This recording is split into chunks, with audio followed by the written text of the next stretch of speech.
But earmuff, you stay on hard.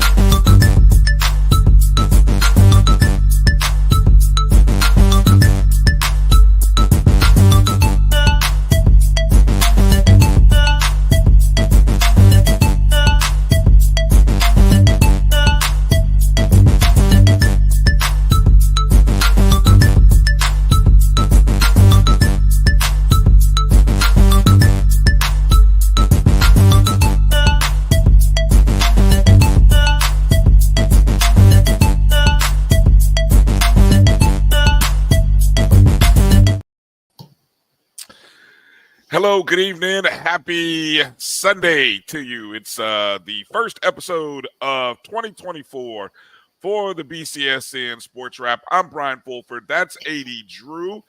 It's a pleasure to be here with you this evening, and thank you for checking us out on the Black College Sports Network. You're probably watching us maybe on YouTube via the Jericho Broadcast Network's YouTube page, or possibly on X, also known as Twitter, maybe our Facebook pages, Black College Sports Network or the BCSN SportsWrap, or maybe you're watching us on Instagram Live. Shout out to those of you who are on IG. Drew, how you doing tonight, man? Busy day for you, I hear. Yeah, man. Busy first Sunday of the new year, after a busy first Saturday of the new year, after a busy first Friday of the new year. So just trying to get back into the swing of things. We, a lot of us had time off work over the Christmas holiday. So getting back to work and then getting back into the routine, getting up in the morning and just getting back into the swing of things. And when you work in college athletics, I mean, it's just, you come back to work and you got games that you got going on campus. So you don't even get the pleasure of your teams traveling over the break, So it's just like, wow, just get right back into it, man. And speaking college athletics, Bryan, rumor has it Hillman is looking for a new football coach too, just like a lot of the other HBCUs have been this year. Up there in Virginia. It would not surprise me in the least bit if Hillman were looking for a head football coach, like everybody else.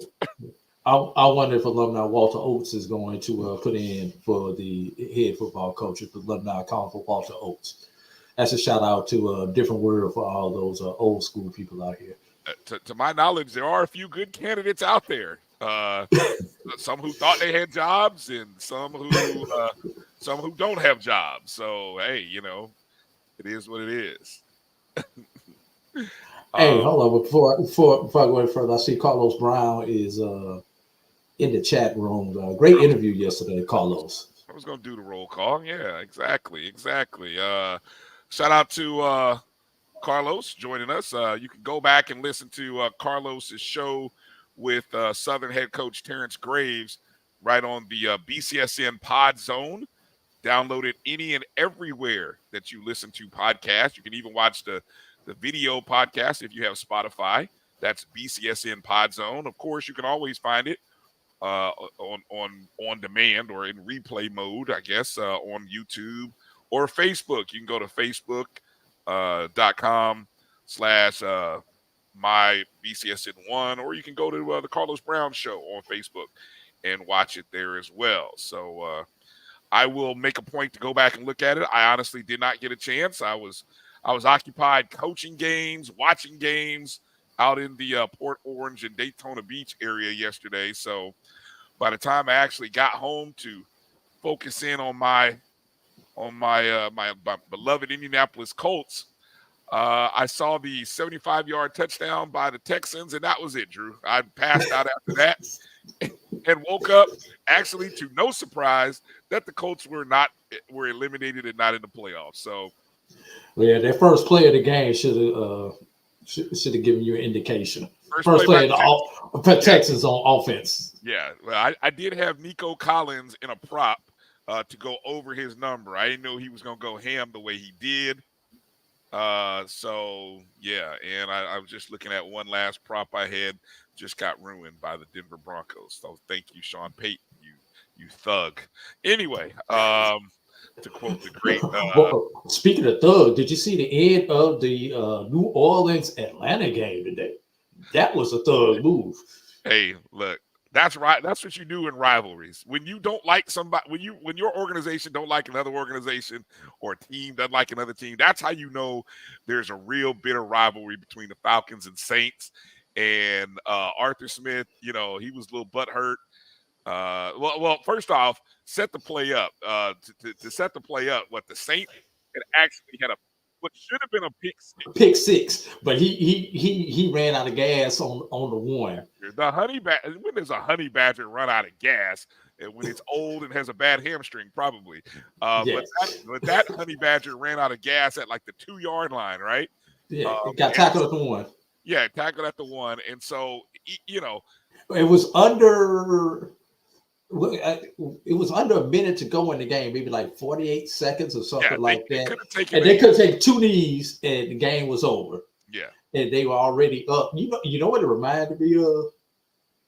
It reminded me of Central Howard going during the season. Yeah, it kind of reminded me of that. But New Orleans was in victory formation, but when you went back and watched the replay. When you see them in victory formation, you got the 2 running back right there next to the quarterback, just in case he mishandles the snap, so they can jump on it. And then you've got the 1-man deep. But if you go back and look at it, the running back to his left was about a step and a half deeper than you normally would be on that play, and he just turned and handed him the ball for the 1-yard touchdown. Yeah. I wonder if that was the call, or whether they just that was Williams. I guess he was a touchdown leader a year ago with Detroit, and then I don't know the whole backstory, but anyway, it was his first touchdown of the season. I do remember him saying that. And anyway, at the end of the game, and obviously they were up 48. They beat. It was 40. I think it was 41 at that point, and then the touchdown and the PAT made it 48. Hey, they curb stomped the Falcons. They beat the snot out of them, clipped the wings and roasted them, cooked them, made chicken wings out of them. I mean, that's what they did to them. Deep fried Falcon. Deep fried Falcon, exactly is what they did to him. And so Arthur Smith at the end of the game, he's hot. He's coming over to the midfield, and you can see the steam coming out of his ears. I will say this: the bleep button did not work.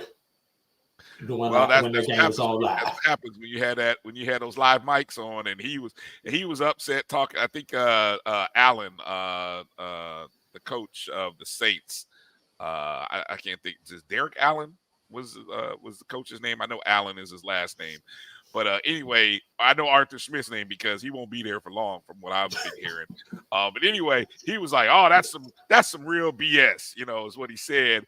And he said the full word.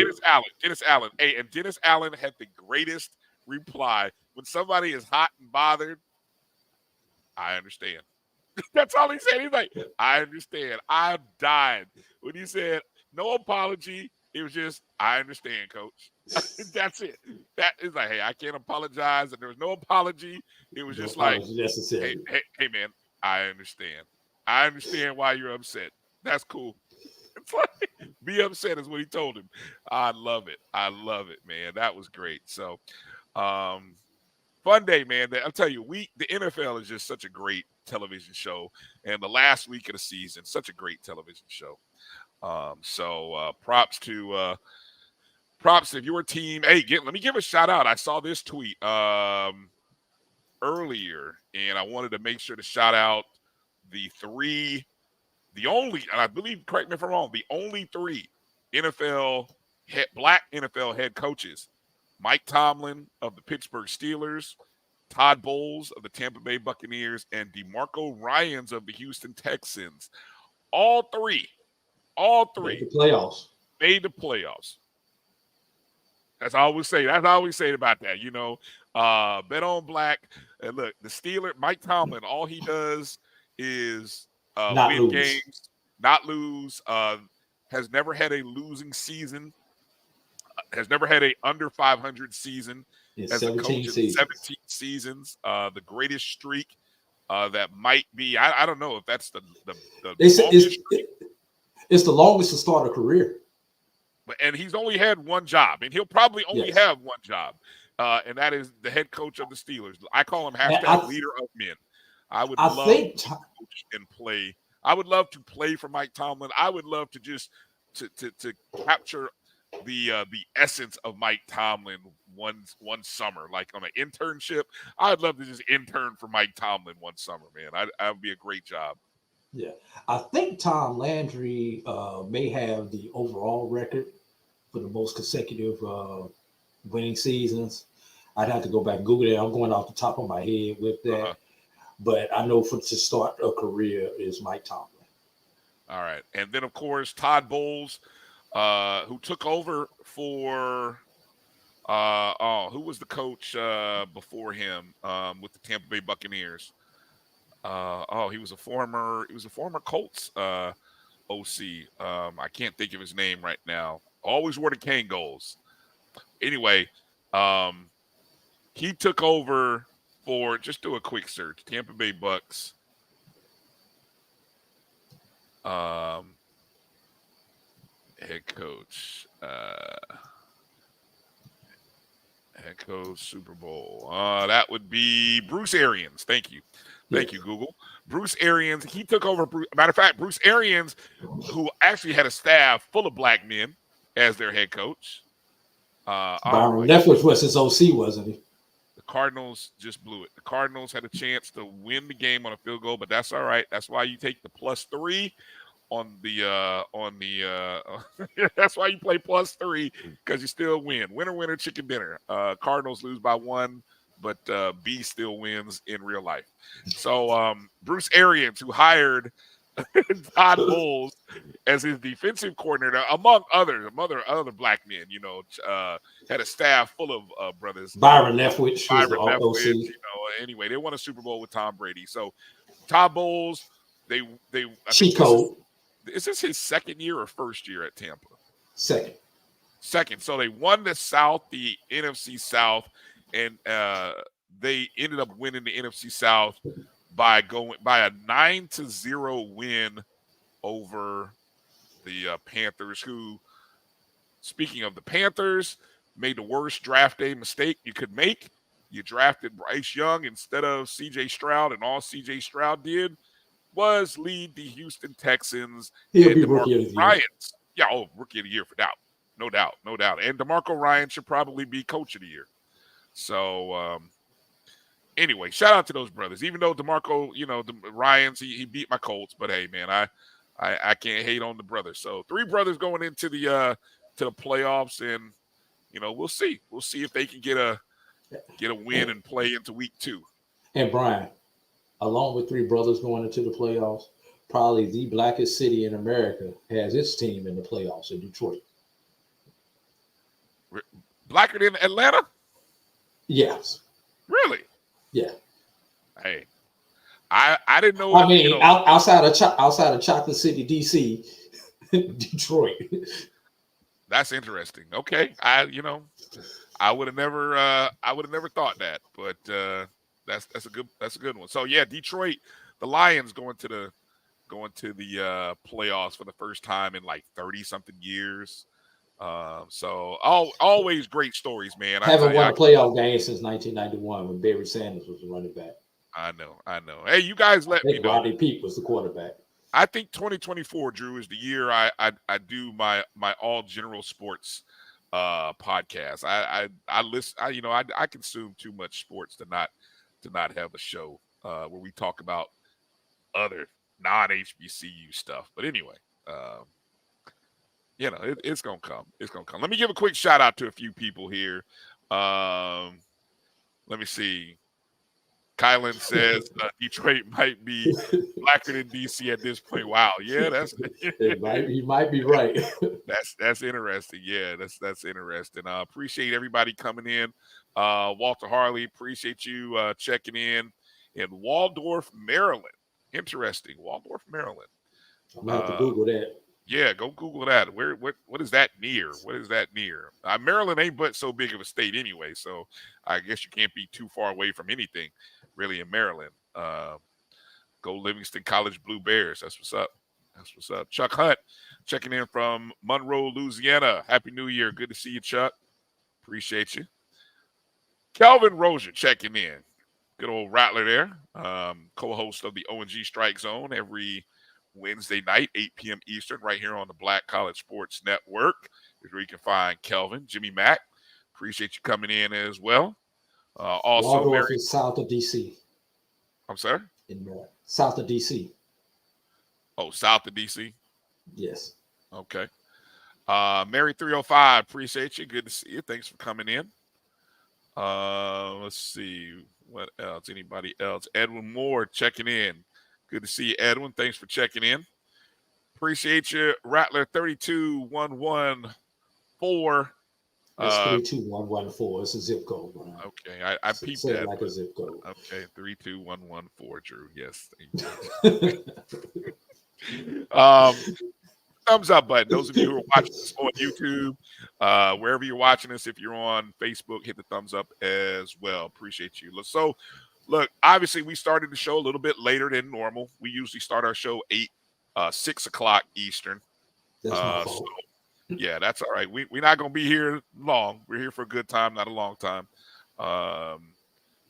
A&T Roy, Detroit's GM is an Aggie. Okay. Well, that'll be interesting. I wonder what kind of – that's a good job. Interesting that the Detroit Lions are in the playoffs. I don't know. Is there any chance that the Rams and Lions are going to play? That's the matchup I want to see. Matt Stafford coming back to Detroit to take on the Lions, a team that he couldn't lead to the playoffs. But that's the matchup that has to happen. I don't know. Uh-oh. I'm just looking at something on the NFL.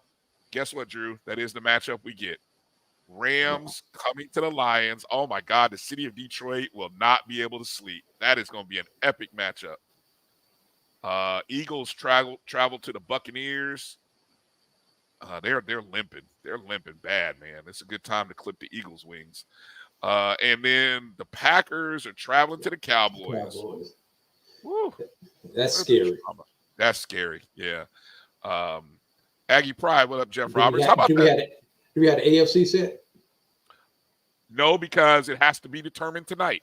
That's the right. AFC is going to be based on the game coming up later tonight between the Bills and the Dolphins. The winner gets the AFC East, and the loser, I think, moves into the 5 spot. So guaranteed both teams are in the playoffs, but it's a matter of who wants to host that home game.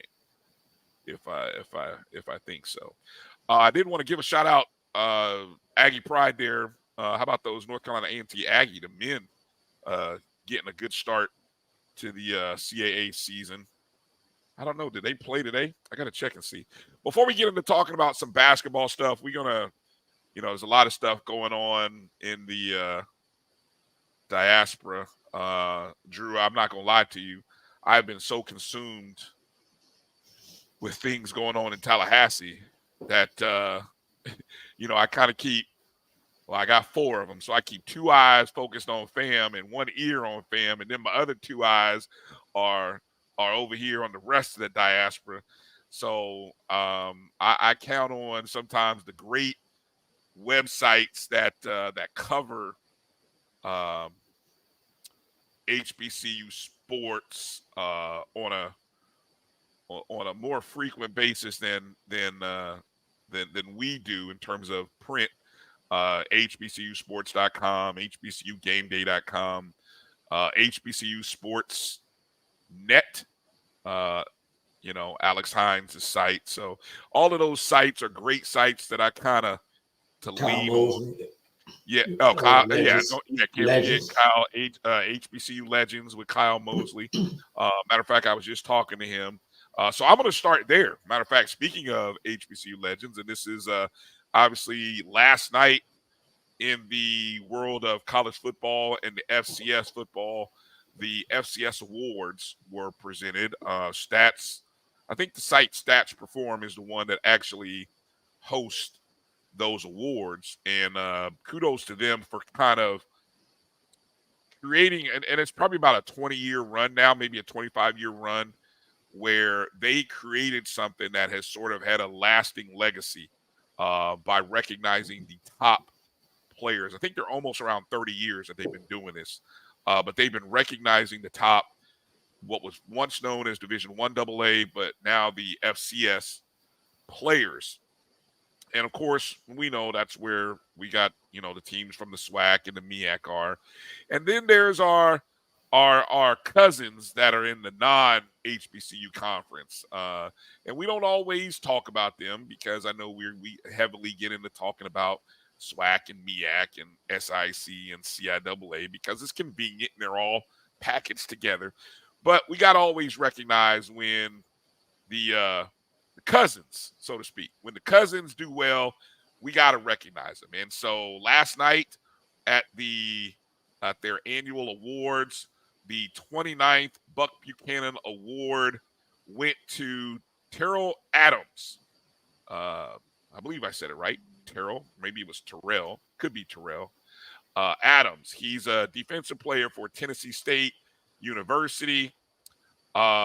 He is the 2023 Buck Buchanan Award winner, the 29th Buck Buchanan Award winner, which is the FCS's best defensive player in 2023. He's a defensive end.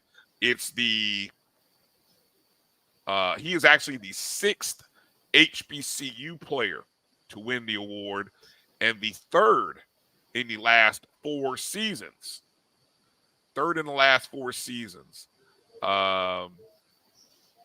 If you go back and think in 2020, I believe that was the COVID spring. Jordan Lewis of Southern was the recipient in 2020. Then in 2021, Isaiah Land of Florida A&M won the award.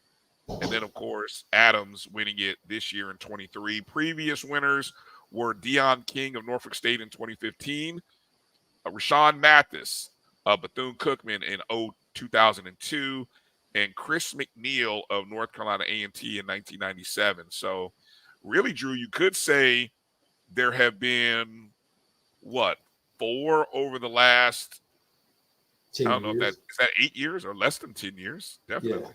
Yeah. But even still, when you think about the award is, 30 years old, Brian? Yeah.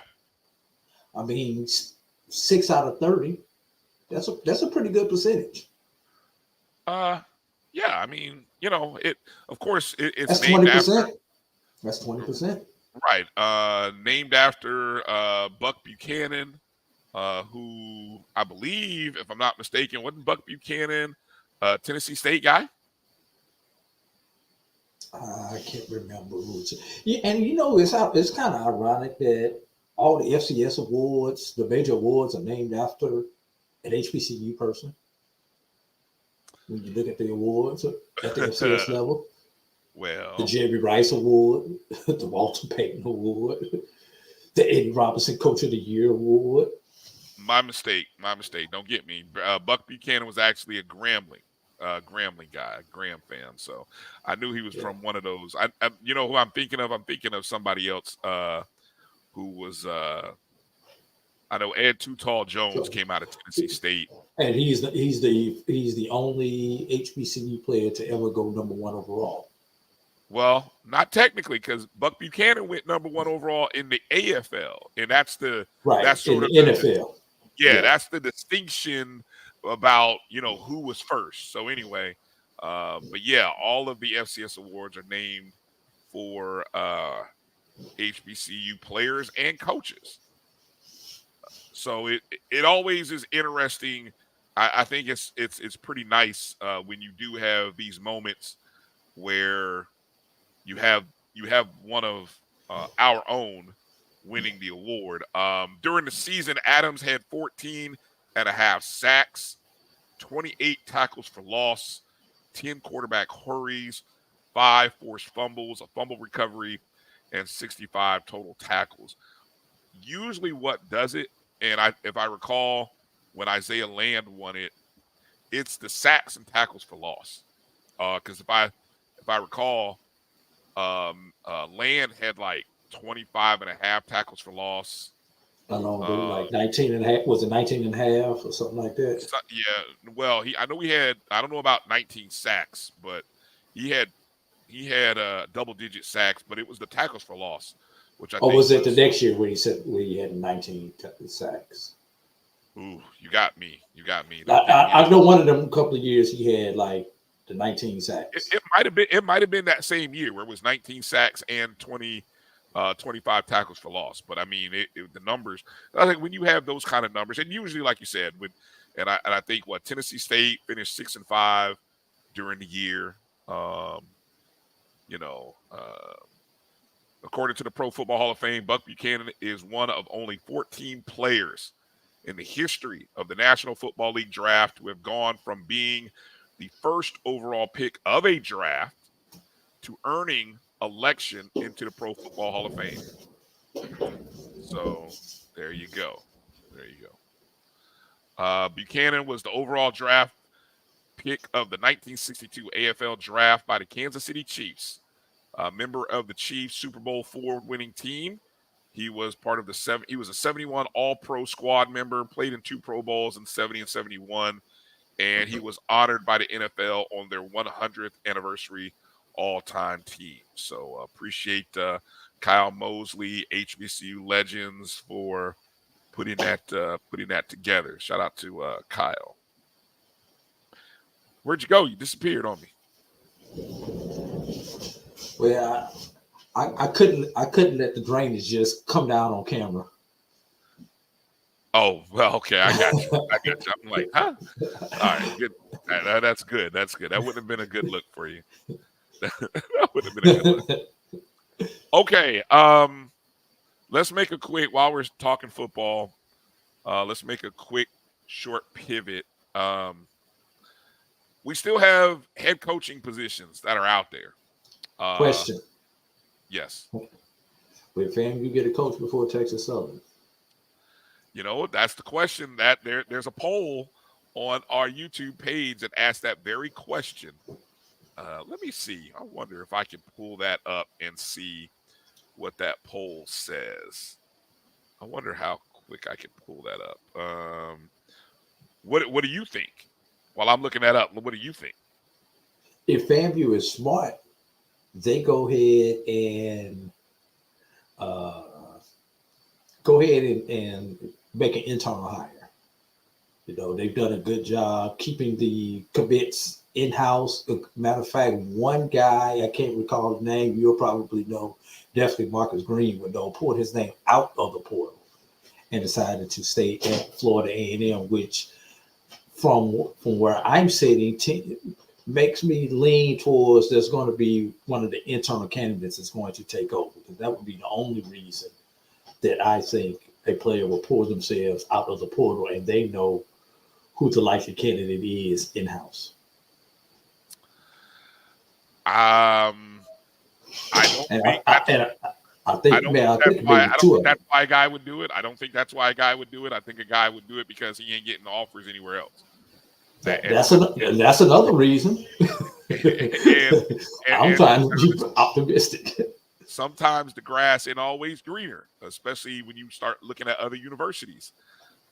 That's the one advantage that FAMU has. Environment, culture, atmosphere. Yeah, you want your playing time, but there's not always going to be schools that have better lifestyle, so yeah. Okay, so I pulled up the poll. A good number of folks have voted on the community tab on the JBN page, JBN1 here. 85% of the people who voted do think that Florida A&M will have a head coach before Texas Southern, which is crazy because Texas Southern has sort of named a coach, or they put it like this: athletic director Kevin Granger. He named it. He named his finalist. He had a finalist. He had a coach. One coach actually came and did an on-site interview, and that's the name he took to the Texas Board of Regents. And then stuff. And now another coach has came and done an interview. Yeah, so or is rumored to do an interview. I don't know if he's actually done it yet. It hasn't done it yet. So here's the latest that I got from my conversation with Kyle is that and obviously the big rumor was, or the big discussion was that, you know, a couple of board regent members, Edwin says they hijacked the process. Now the question is, did they hijack the process, or by some default means here, are they sort of showing a lack of confidence in the selection by the AD, which you just hired the AD for his ability to be able to name a coach? Check that, Brian. They just extended the athletic director. Right. So they extended his contract. And when you extended this athletic director, you knew your football coach's contract was coming up, was the next contract that you had to make a decision on. Right. And so for a couple of regents to sort of make it so that a vote couldn't go through is what I understand. Apparently the word is that they want to see Andre Johnson, former Houston Texans wide receiver, who I still keep trying to figure out, is Andre Johnson even coaching? Has he been coaching somewhere, or is he just a former NFL player that they're just hoping, because of his ties with the Texans? And I don't, it's such a curious. What is the relationship between Andre Johnson and said board members? Yeah. Is it a direct relationship? Is it via a agent / and a lot of agents or lawyers, or even Andre Johnson, even if that's not his agent, he still has an attorney. I mean, it tends to land that there's some type of relationship that they are, empowering to try to push Andre Johnson into this position. So, and the loser in all of this is Fred McNair. Yeah, definitely. It's Fred McNair. Fred McNair, who, of course, he essentially kind of played the negotiating game, to my knowledge, with Alcorn, because he had the offer, or sort of had an offer. What do you want to say? In an agreement, or sort of a casual agreement had an offer. At least had an offer. I guess that's the best way of saying it. Had an offer from Texas Southern, went back to Alcorn to try to see if Alcorn could match a number that he had in mind. Alcorn kind of pivoted and was like, yeah, no, we're not going to offer you that. We're going to choose to stay in-house with your defensive coordinator. And pretty much that was it, And then so I think a lot of people thought, okay, well, that happened. Then here comes the Fred McNair to Texas Southern thing. And then all of a sudden the board was like, yeah, hold on a second. So the latest that I've heard, Drew, is that, yes, there are a couple of new candidates in the mix. Some names that many people don't know of. I think Kyle did a good job of kind of reporting on some of those names, but they're not names that are publicly known. I mean, they are less well-known than Andre Johnson, and definitely less well-known than Fred McNair. And so after, people have been on vacations, I know Granger was on vacation The interim president of the university was on vacation following him.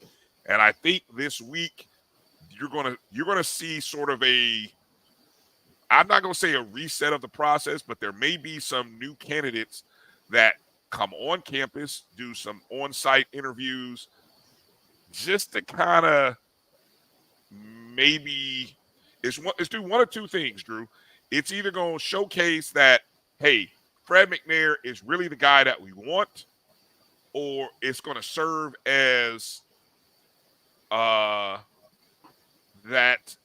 validation that those people, those regents who have sort of got in the way of this process and sort of shown a lack of faith and confidence in Kevin Granger, that we need to go somewhere different. Like, we are who we are. Maybe they're thinking we are who we are. We not, we paid a lot of money to the last coach, and look what it got us. We could have paid maybe $100,000 less than that with somebody who might do better. And you think you're gonna get Andre Johnson cheaper than you got? No, maybe not Andre Johnson. Not Andre Johnson, but if I'm mentioning you was not gonna get Fred cheaper either. Well, but that's why I just said the validation could be you go to somebody. Yeah, you go to somebody less than. I don't know, man. It's like I said, it's Brian, you get what you pay for. That's not always true. But part of that is that's not always true, Drew. But here's the thing. They paid Clarence McKinney, Drew. They paid Clarence McKinney almost top-notch salary. What did that do for Texas Southern? Hugh Jackson. Here was the question. Got paid top-notch money. What did that get Grambling? But here's the question. What is your coaching pool look like? Are we putting all the money in for the head coach? And the head coach does deserve a decent salary because everything starts and stops with him. Mm-hmm. But you can pay him all the money in the world. But if he can't go out and get an adequate staff, the man can't coach every position, especially not at this level. This is not YMCA. So you have got, not only do you have to make your investment in your head coach, Brian, you have to make your investment in your total coaching pool. Now, obviously, we know the thing with facilities. Every university has its challenges with facilities, and that is something that you cannot correct overnight. But getting coaches who understand the lay of the land, understand the challenges with your facilities, and are willing to work with you and work for a decent salary. These people have to make a living. They have their families also. And in the world of coaching college athletics, Brian, with the hours that you put in, I don't care how much you pay them, you're never going to get what you're worth at any level. But can you get something that you accept, that's comfortable, that your family can live with? Look, there was a letter that the Texas Southern National Alumni Association sent to the Board of Regents with the express, and I'm trying to see if I can pull it up. I don't know how. Let me see if I can pull it up and maybe read or pull a clip of it here from. Let's see.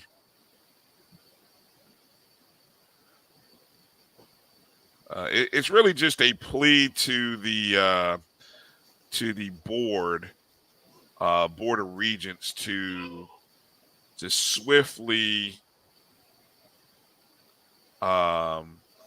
move this process along for the betterment of the program, and so I it brings that brings me to the other university that is also looking for a coach, and they're in a different situation, but who knows? they could be in a similar situation. Obviously, I mean, Florida A&M. It's now been about a week since Coach Simmons turned in his resignation, and so I'm sure that over the past week, the athletic director, VP Tiffany Dawn Sykes, has been talking to candidates. Obviously, rumored to have talked to Trey Oliver. There's even a belief that current Kansas City Chiefs assistant, I believe Terry Braden or Braden is his name, that he, at least he's been on campus. So he may have interviewed for the position.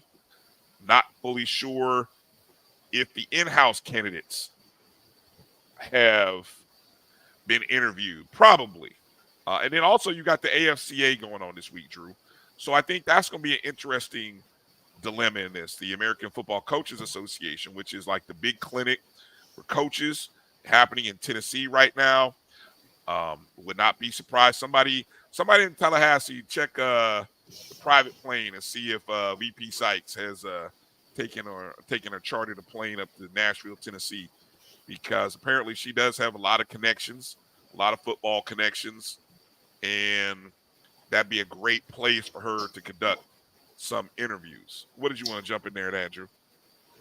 From what I know about these type of coaches conventions, the AFCA, the NABA, et cetera, these conventions are not designed for head coaches as far as getting head coaches jobs.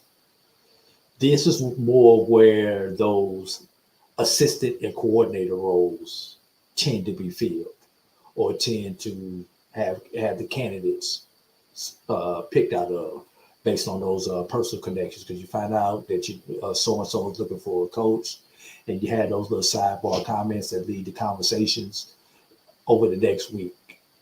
So that's what that is. You don't too often see a head coach come out of a convention such as this, just from historically speaking. Okay. Well, but it is a place where if you're looking at guys who aren't currently head coaches, well, I mean, wouldn't this be a place where you actually, have a chance to kind of conversate with a few of them? But see, you missed the key thing, Brian. Athletic directors aren't going to be there at that level in this type of fit. If athletic directors were there, and along with coaches, that's where you can see those type of connections come with. But these are the type of events where you see staffs starting to take shape. Okay, I'm on the maybe list not too. Publicly. No, not publicly, but privately. Hey, Brian, I'm on the list for the interview with so and so and so and so. If I get that job, would you be interested in me becoming my OCDC, my running back coach? That's where those type of conversations are had. If I get this job, would you be interested in coming to this city with me? Those are the conversations that go on here. Okay, so let's here, hypothetically speaking, a coach who may be new to the process, who is likely to be the head coach, maybe talking to his potential OC, DC, other position coaches at this. Right. Okay. So that's interesting. So, right. And also, that conversation goes further. If every head coach knows who their hot candidate is, that so-and-so is looking at their OC, the DC, their running back coach, et cetera, et cetera. If my running back coach goes over to this school, and I'm sorry I use running back family, but if my running back coach goes over to this school, would you be interested in coming over as a running back coach? Or I'm gonna move my wide receiver coach up to coordinator. Would you be interested in becoming a wide receiver if I should lose an offensive coach? So that's the other level of conversation that has. And this is a good place for those GAs and student assistants to get their first full-time job. That's another thing that happens at a convention like this. Good stuff. Well, I don't know if, I would hope that if Sykes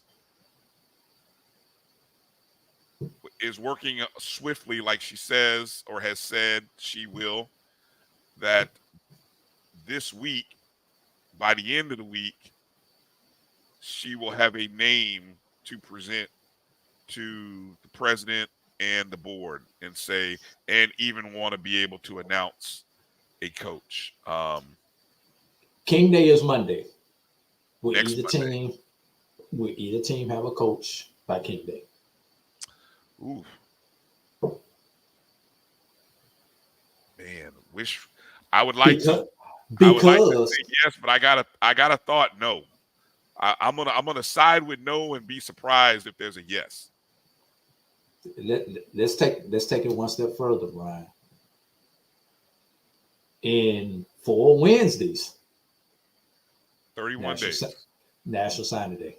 31 days. 31 days. I just saw a post by our I'm trying to find a way to nice. I'm trying to figure a way how to say it nicely. From the. Yeah. Okay. Yeah. She. From she of the. Yeah. Messy, but good lady though. Good young lady. But anyway, 31 days. I looked it up. It is actually February 7th. So we are exactly 31 days from National Signing Day from today. Okay, so yeah, it is 4 weeks. That's a hope, David. That's a hope that FAMU will move faster than Texas Southern. That's the hope. I won't say it's guaranteed, but especially if here's what could derail that, David. I'm just speculating. Word gets out about who her selection is, and I've already kind of seen with a couple names that have been bantered about, and I've seen the instant reaction to it. Yeah, that's gonna be, because again, if it has to go through the board of trustees for approval, that's where it's gonna be like, wait a minute, what? Who are you talking about bringing in here for this? So, if I was Tiffany, when Simmons turned in his paperwork, the first question I would have asked is, what is the process? How much of this process do I control, or will other factors come in? Because I will not be looking like Texas Southern in this situation when I make a recommendation and the board or the president says, no, I will not make that recommendation in public, and y'all will shoot me down. So I need to know what the process is, and we need to do all this moving behind the doors. If you don't like a candidate when I submit that name up, as long as we're behind the closed doors, we can fight all day. But in public, we need to be on one page, one accord, one person speaking. Well, I think that conversation happened long ago. I'm just hoping that has happened. And I think also you got to look at the fact that how quickly she hired Bridget Gordon to be her head women's coach. Now, I know there's no comparison between, the women's basketball coach and the football coach, but it is a profile position, and she hired a profile person. So that there was a low expectation level. So maybe, yes, she was able to get somebody that was sort of to the left of everyone's expectations. But, I think she got a good one. And so if she was able to autonomously make that hire, it stands likely that she will. It's going to be a case of the names that she presents. Obviously, there's going to be 2 or 3 names that are going to meet with Dr. Larry Robinson, the president, right? I would imagine maybe 1, but I would imagine maybe 2 or 3, right? If you're doing the search, really, and it's like I said, the rumor, when the name of that person gets out, the instant reaction will either be positive or negative,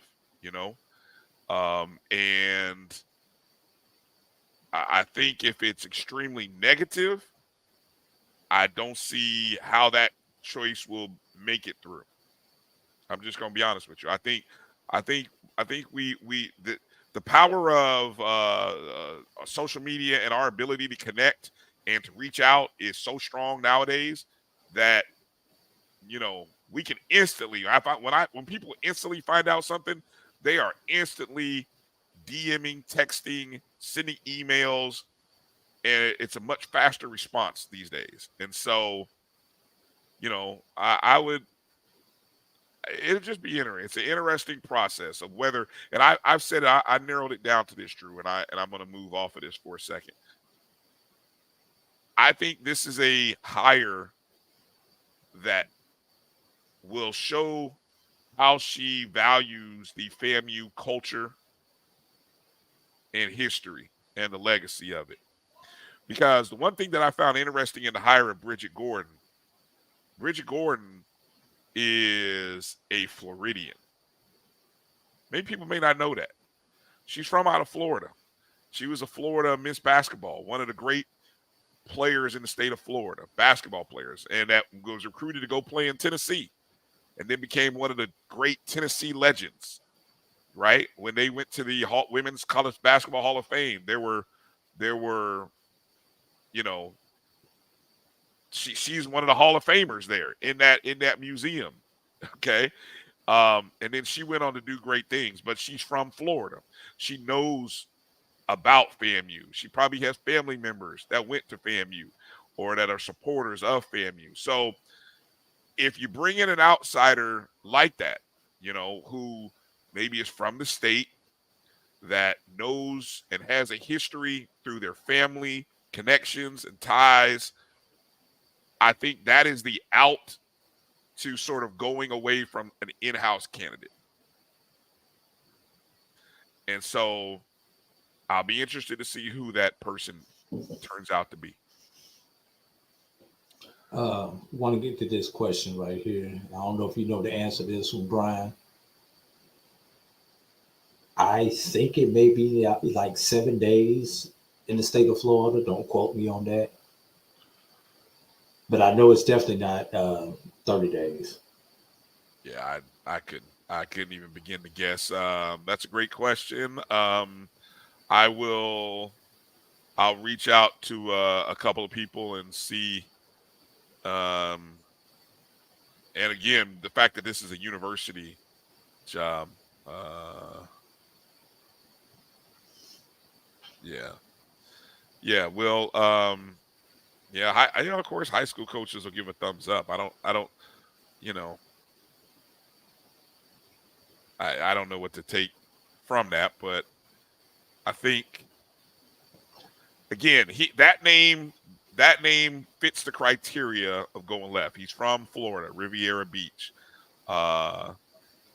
Went to high school, even did his first coaching, did some coaching and in athletic administration as a very young.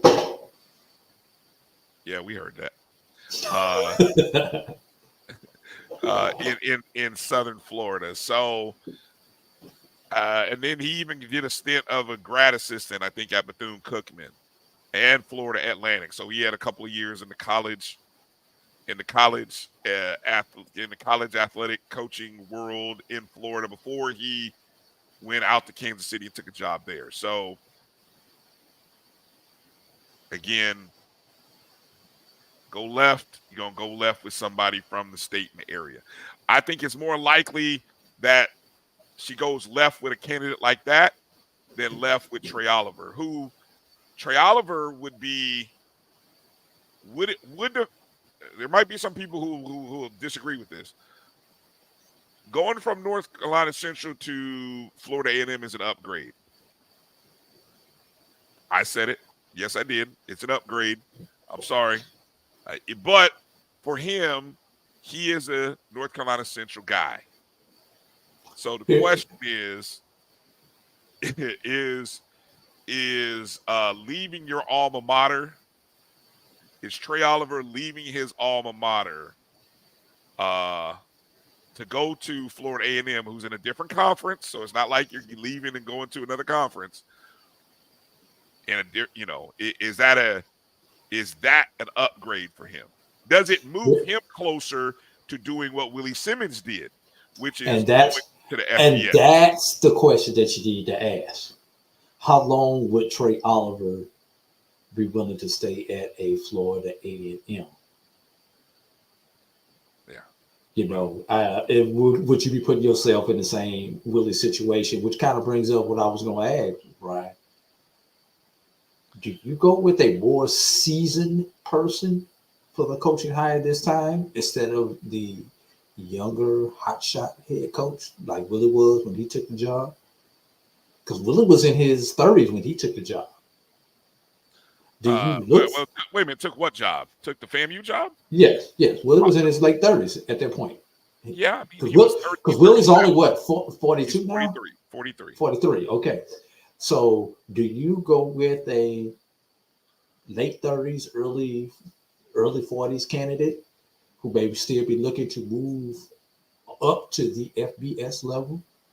Or do you get someone maybe in their mid-50s who is good with being at FCS and maybe able to stay around for a decade or so at Florida A&M should they have the success? We have to. I'm in agreement with my guy Marcus, and I can't wait to put the article. I'm moving away from this thought about being around for 10 years.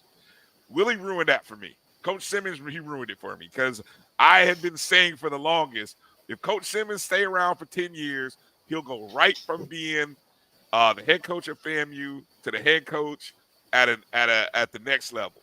I really believe that. Now, call me foolish. Sometimes I've been called a lot of things by a lot of people, but that's just my thought. I thought that if he stayed and he had the kind of success for a decade, I mean, he's already considered one of the top. He's on the Mount Rushmore probably already of FAMU coaches already. He's on the Mount Rushmore right there next to Jake, Billy Joe, Rudy Hubbard, Willie Simmons. He's on the Mount Rushmore. With all respect to, Ken Riley and Joe Taylor. With all respect to those two. No offense. Can you really make a Mount Rushmore at FAMU? Because Jake is in the category by himself. Then you got a Rushmore. I mean, George Washington is on the Mount Rushmore. Abe Lincoln is there. I mean, of course you can have that. That's why it's called Mount Rushmore, because you put the four greatest up there. But Jake is the GOAT at FAM. I mean, some people might say Abe Lincoln is the GOAT of presidents. I don't know. I'm gonna leave that for U.S. history teachers to debate with high school students. I'm just saying that's what people say. So yes, that's why you have a Mount Rushmore. That's why you have a Mount Rushmore. So wait a minute. I'm sorry. Hold on a second. Central would find them under key. Well, first off, Jeff, I think I've been told that there was an extension already for Trey Oliver. So he supposedly, I don't know where this is at. I can't find the information, but supposedly he is already being paid as one of the top coaches in HBCU, or he will be. Yeah.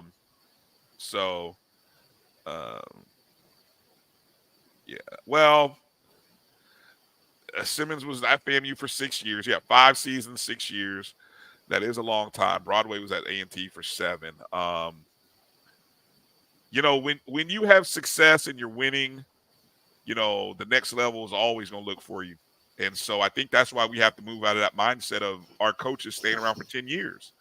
I mean, you want coaches to have the opportunity to move forward.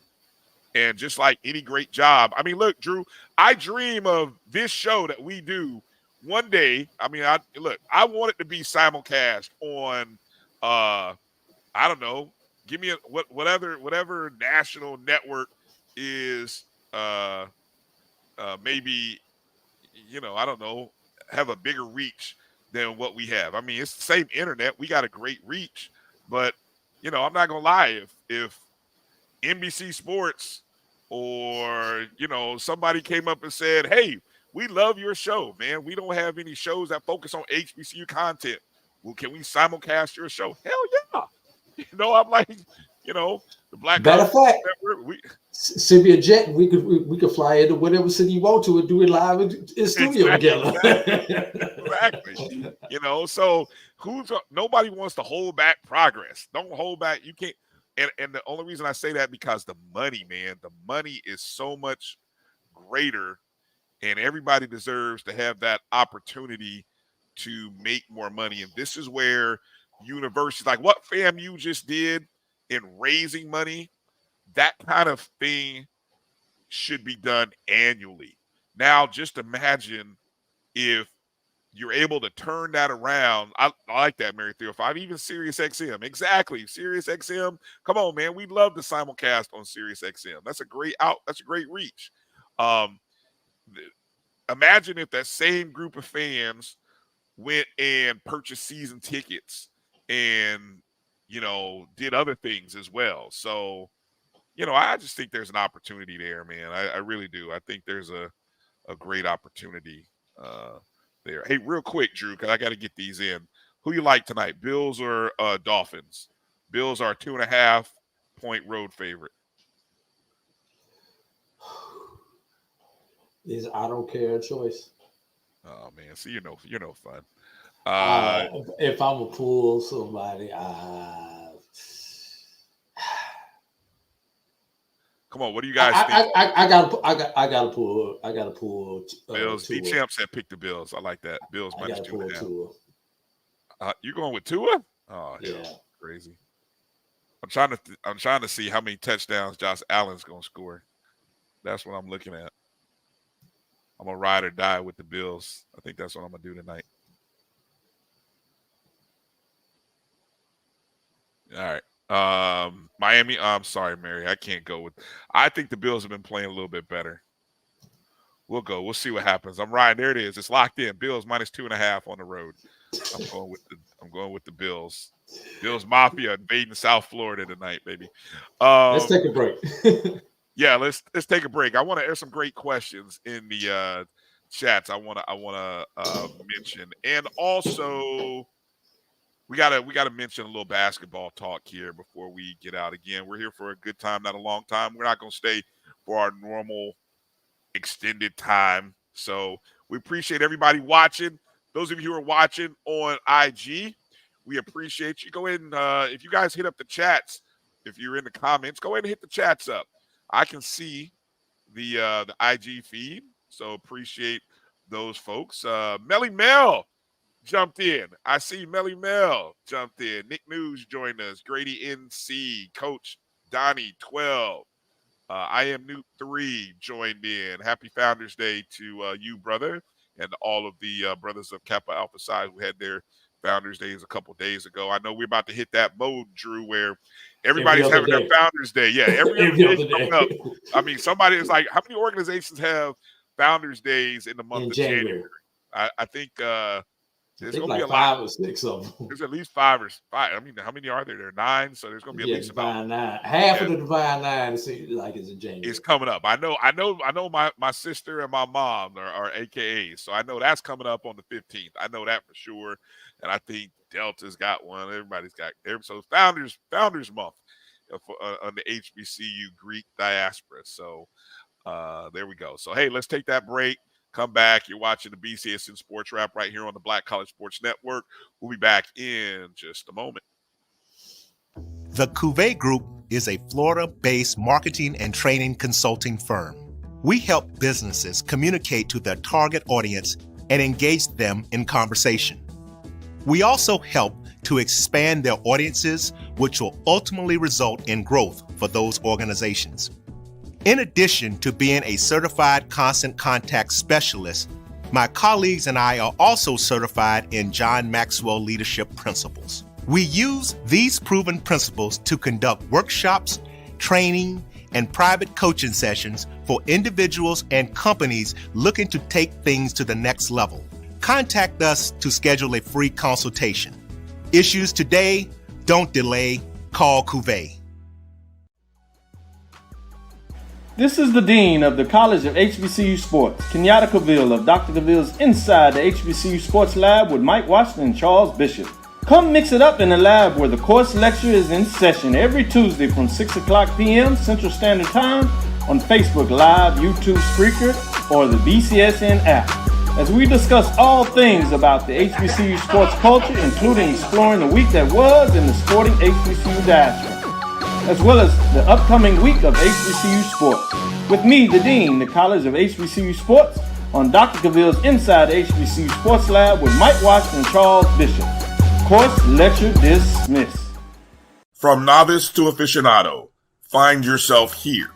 High quality cigars plus personal customer service. Slow Burn is Waco's only mobile cigar lounge, featuring a meticulous, curated collection of premium cigars.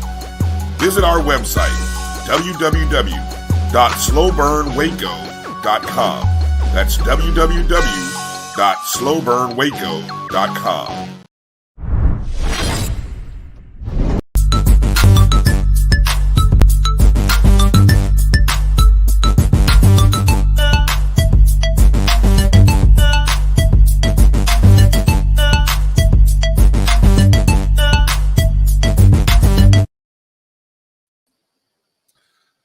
Welcome back to the BCSN SportsWrap. Bryan and A.D here. Still trying to navigate through something here. It's good to be here in the state of Florida. I think I missed the window. God dog it. Anyway.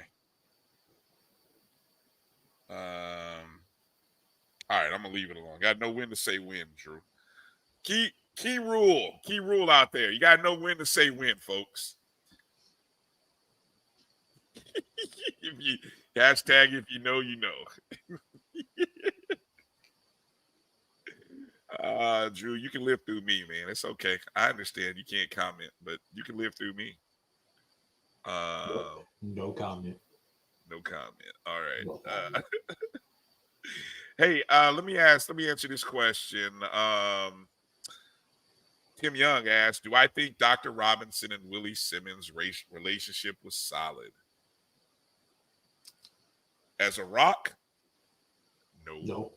I'm going to be honest with you. No.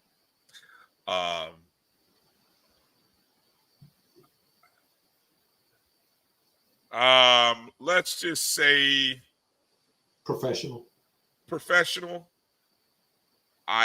From what I heard, take this for what it is, word on the street, whatever, just, barbershop talk. Barbershop talk. This is what I'm sharing, barbershop talk.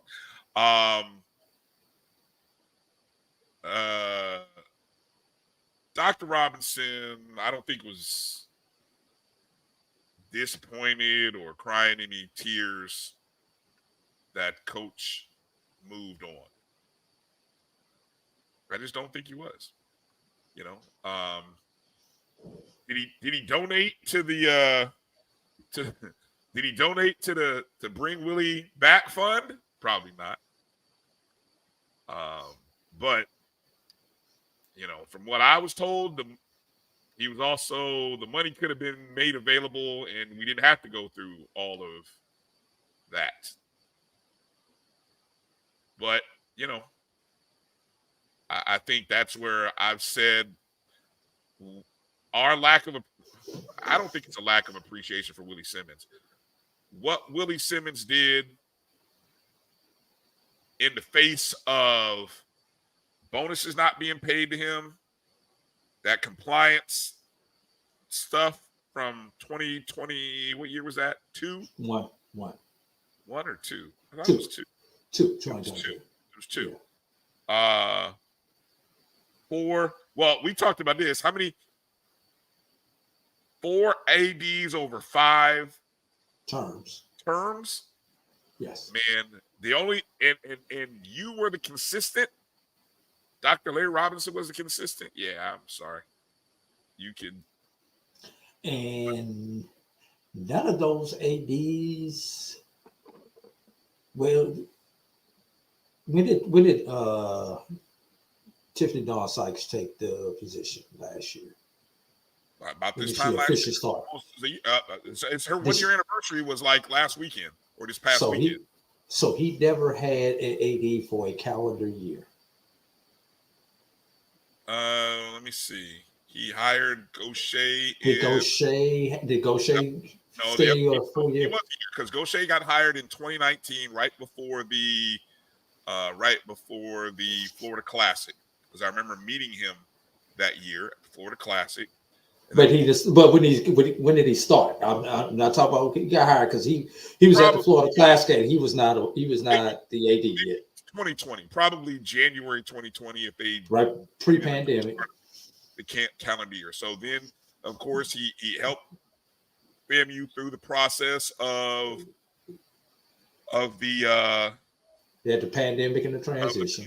The transition to the SWAC. And he didn't stay. He wasn't there for the transition. 2021. Yes, he was, Drew. April of 2021 is when he left. Is when he resigned. Right. So he never saw the SWAC. Was about to be pushed out the door and fired. No, right. He did not see the fall 2021 season. Right. He never saw the SWAC. Correct. Right. Yeah. That's why I was going with that. But again, remember, we announced we were going into the SWAC. Right. Probably maybe months before he stepped down. We announced we were going to SWAC. Mike check. We announced we were going to the SWAC. Yeah, July of 2020. Yeah. Another question, one more question. David Garner asked, what about Mike Minter? I say, what about Mike? He did a good job at Campbell. I would have to wonder, why did he leave Campbell? I still haven't heard the backstory of why he left Campbell. We losing you, Brian. Brian, we need to get your bike together. Damn it. There it is. We heard that. All right. Anyway, why did Minter leave Campbell? I mean, there hasn't been no news on that front, so it is what it is. Let's move on.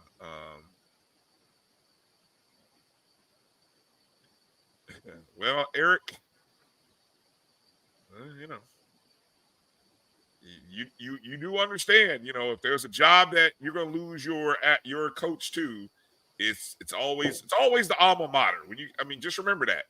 You always take a look, and you should always be worried if your coach is somewhere, and you always, especially if it's a step up, then it's always who is his alma mater, and will he leave for his alma mater? That's an interesting thought, Clarence. But is it the ADs that are having little patience, or is it the fan base? What do you think? I think it's the fan base. Prime spoiled y'all. Did he really? Yes. Prime spoiled y'all. It's got everybody chasing a unicorn. Everybody's chasing that unicorn once again. Willie didn't help now. Because if you think about it, outside of that 2018 season, when FAMU still had a shot to win the MEAC, Willie has put up outrageous numbers. Mm-hmm. So Prime was a unicorn, but Willie didn't help the situation. It is interesting when you look at that. I think I heard Dr. Mills say this. 2 losses over the last 3 years. What's that? Willie Simmons, 2 losses over the last 3 years. 7-1, 7-1, 8-0. Look, the best of the best moved up. 22-2. So now, who's next? The last holdover from the 2021 year is, and that was the year, and I think Doc brought this up, the year of the expansion. The only holdover from 2021 is Connell Maynard. And their folks in certain places call for his head about running him out. So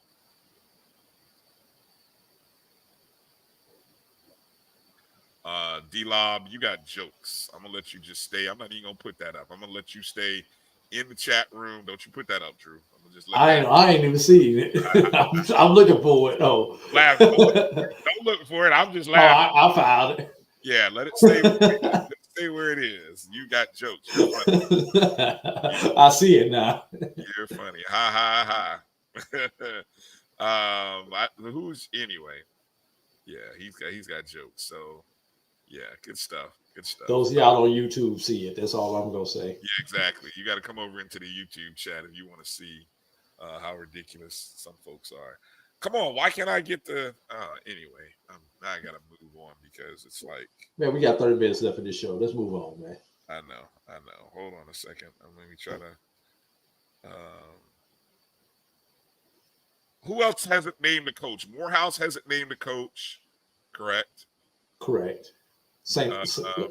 St. Aug hasn't named the coach. They got stuff going on at St. Aug, right? Isn't that the school where they had the coach who was practicing in the parking lot and stuff like that, and now he's suing them. Fired him, and he's suing them now. Yeah, they got stuff going on. Who else? I feel like there's somebody else that has an opening now. No, I think that's it as of now. Everybody else has named their coach. Okay, good for them. And don't expect Morehouse or St. Augustine to move anytime soon. Ooh. They may have one by the end of Black History Month. Wow. Why do you think that? Why do you think those will be so late? Different barbershop that I go to tells me that.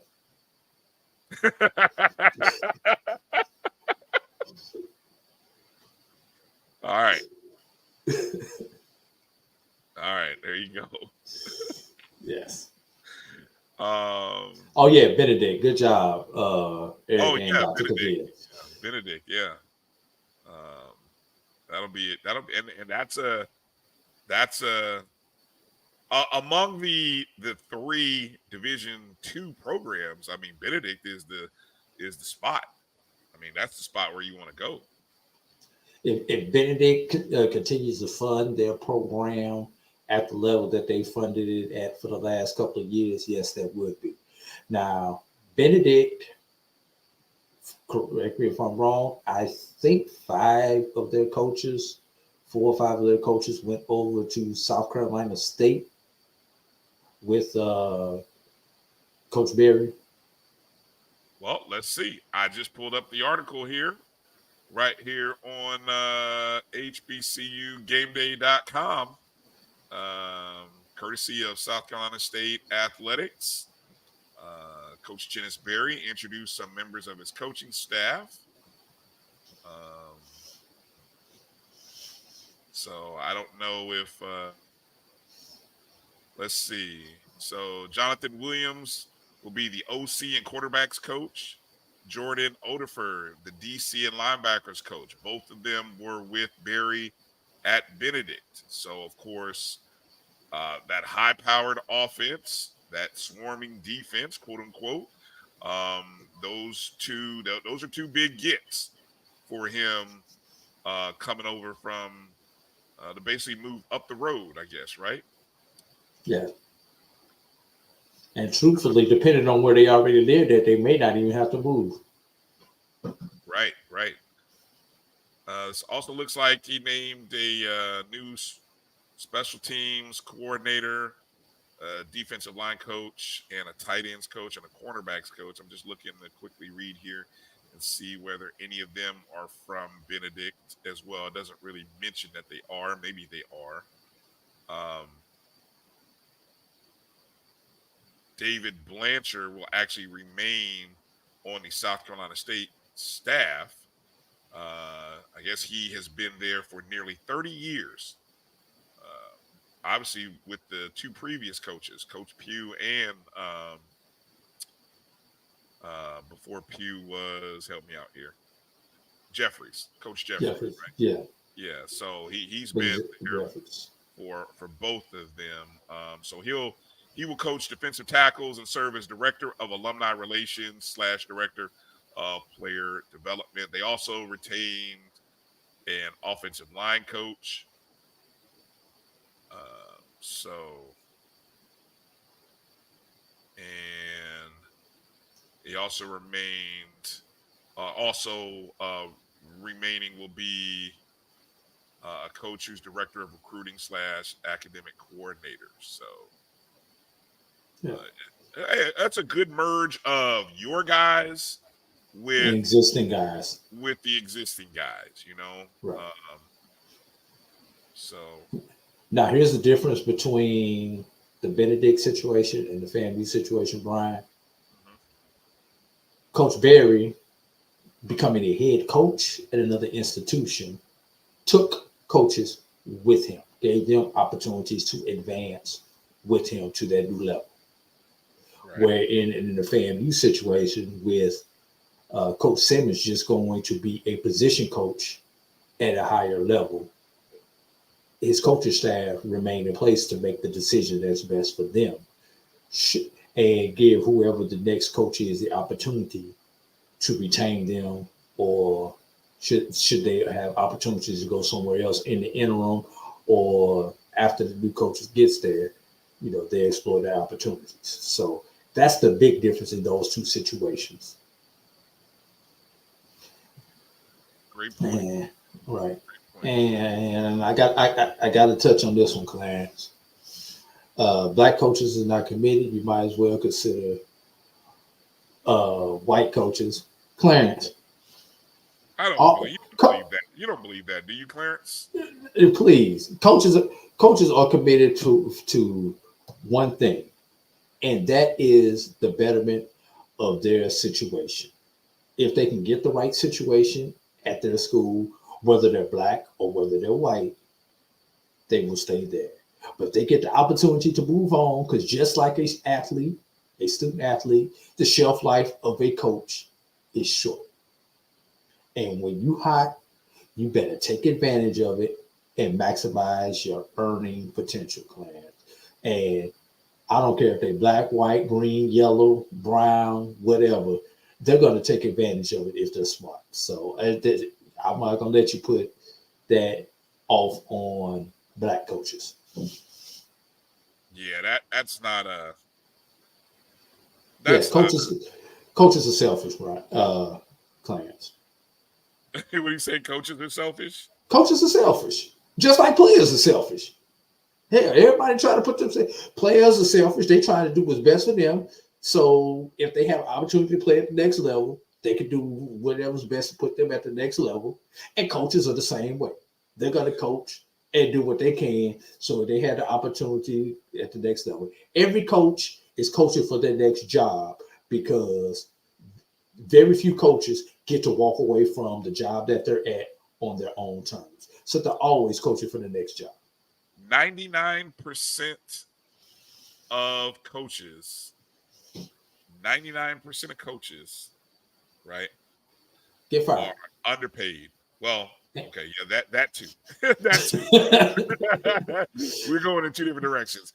Are underpaid, and yes, they realize that they can be fired at any moment. You're as good as the last season, or or as bad as the last complaint against you. So, that is the nature of this monster. We talk about that's why we can't grow. Brian, Clarence, I don't know what your line of work is. Yeah. But and Brian, I'm going to use you for the example since I know what your line of work. Clarence is going to have us in a deep discussion, and I wanted to move on to touch on some other things. So I'm going to let you. Put him to bed. Go ahead. And I'm going to use you for your line of work, Brian. Brian is an educator. I used to be in that field.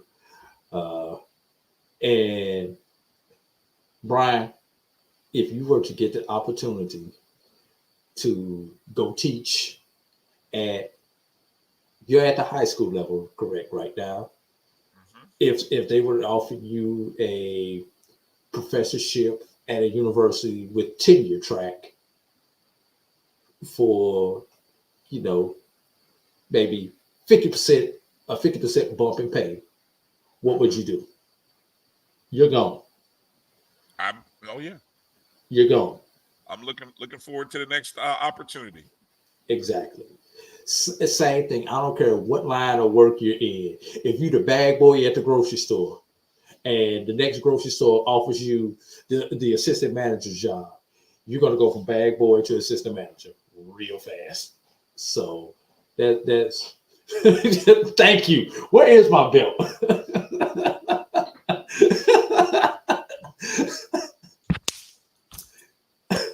That's Clarence. I was You not get the trying belt.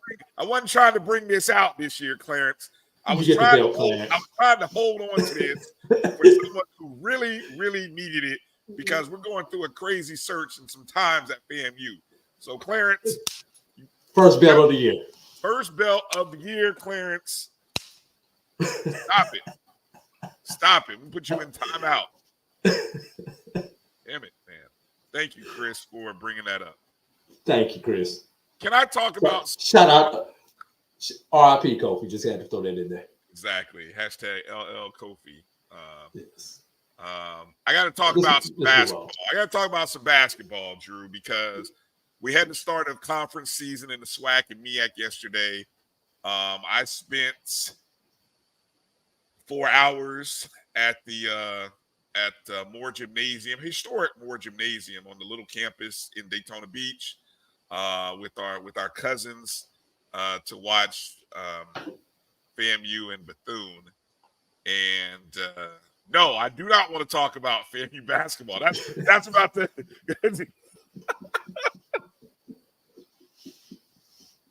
No, I know. That's all I'm going to mention about.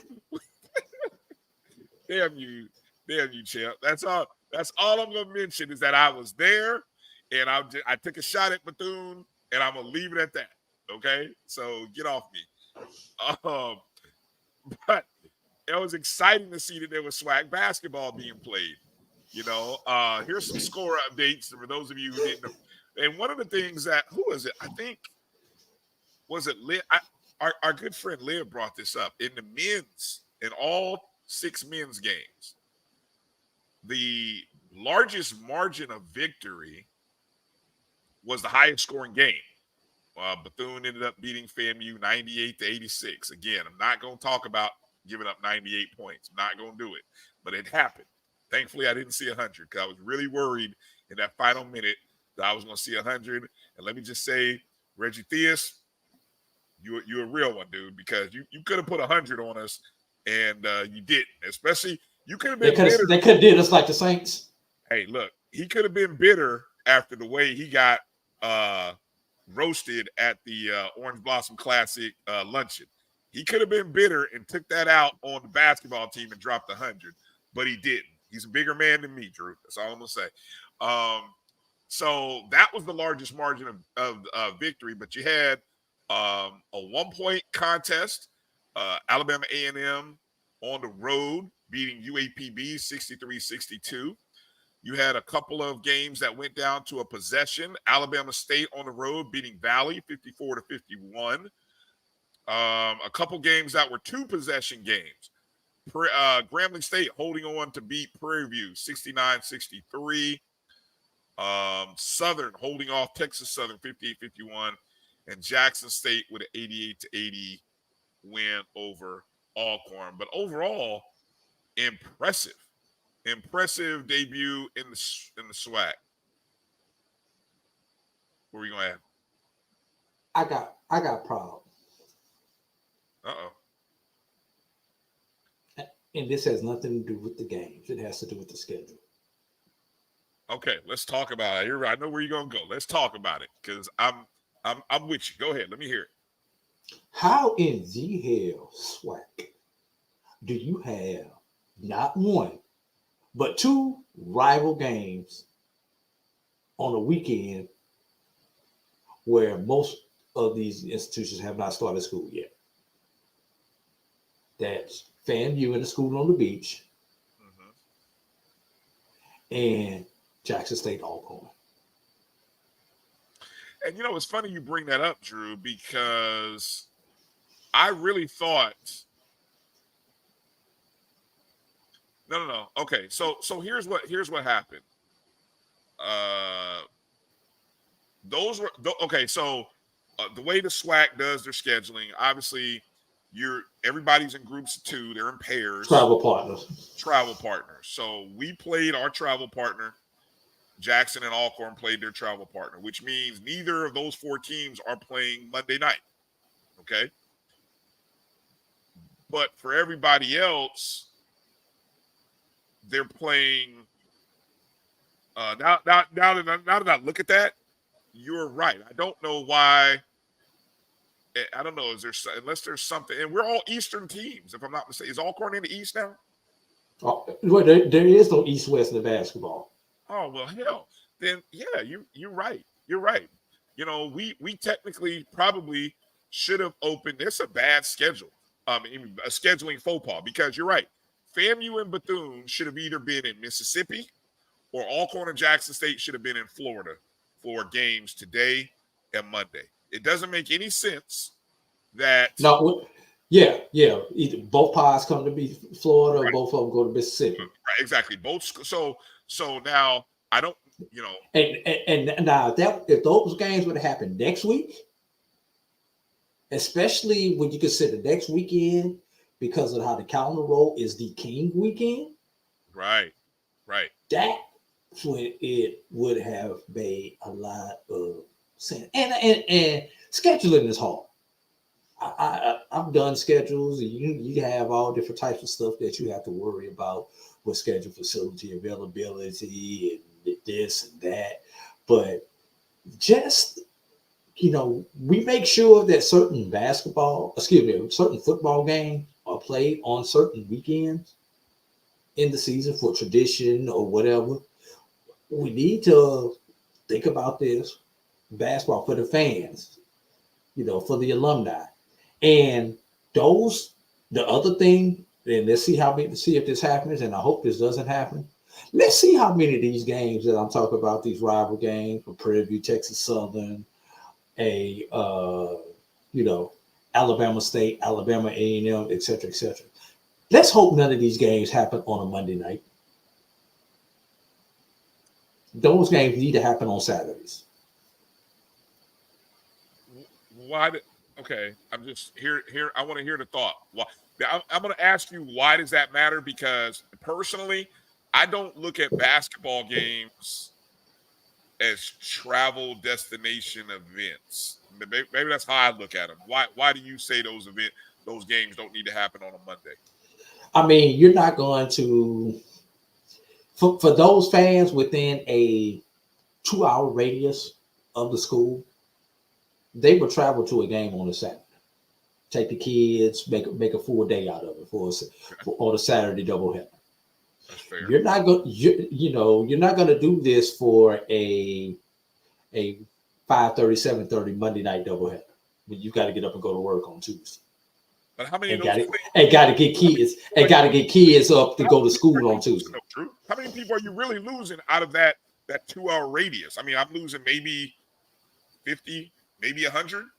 See, here's the thing, and I've been around college athletics enough to know, Brian, weeknight games are for the students.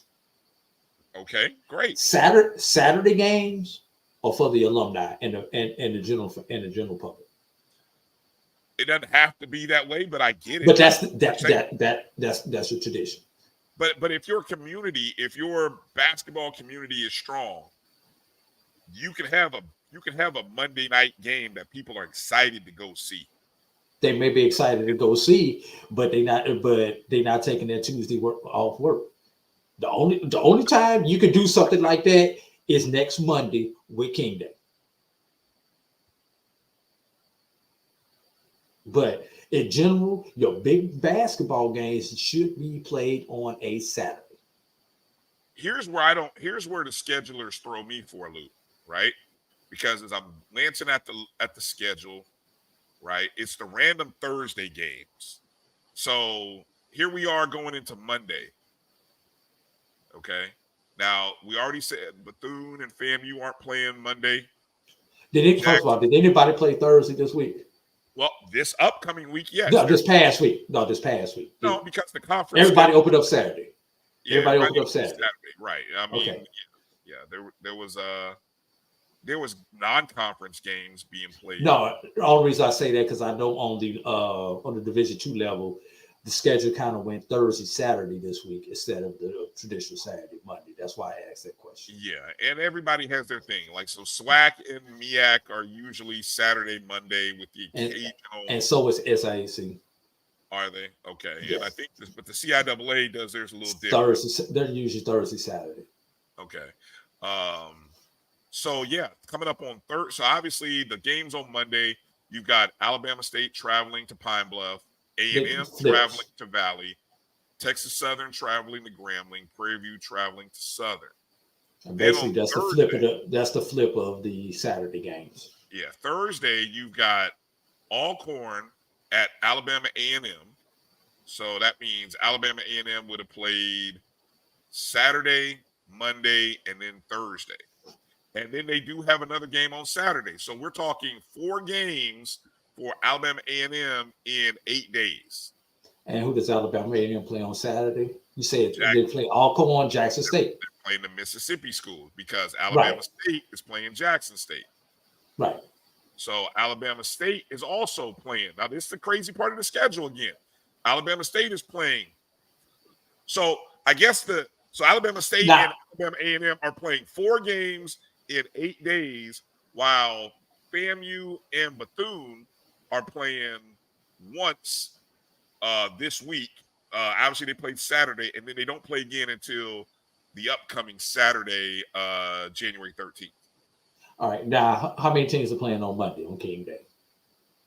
King Day is a full – well, no, not full schedule. It's 5 games. And there you got 5 games being played because you have the Louisiana and Florida pairs, Southern and Grambling, FAM and Bethune.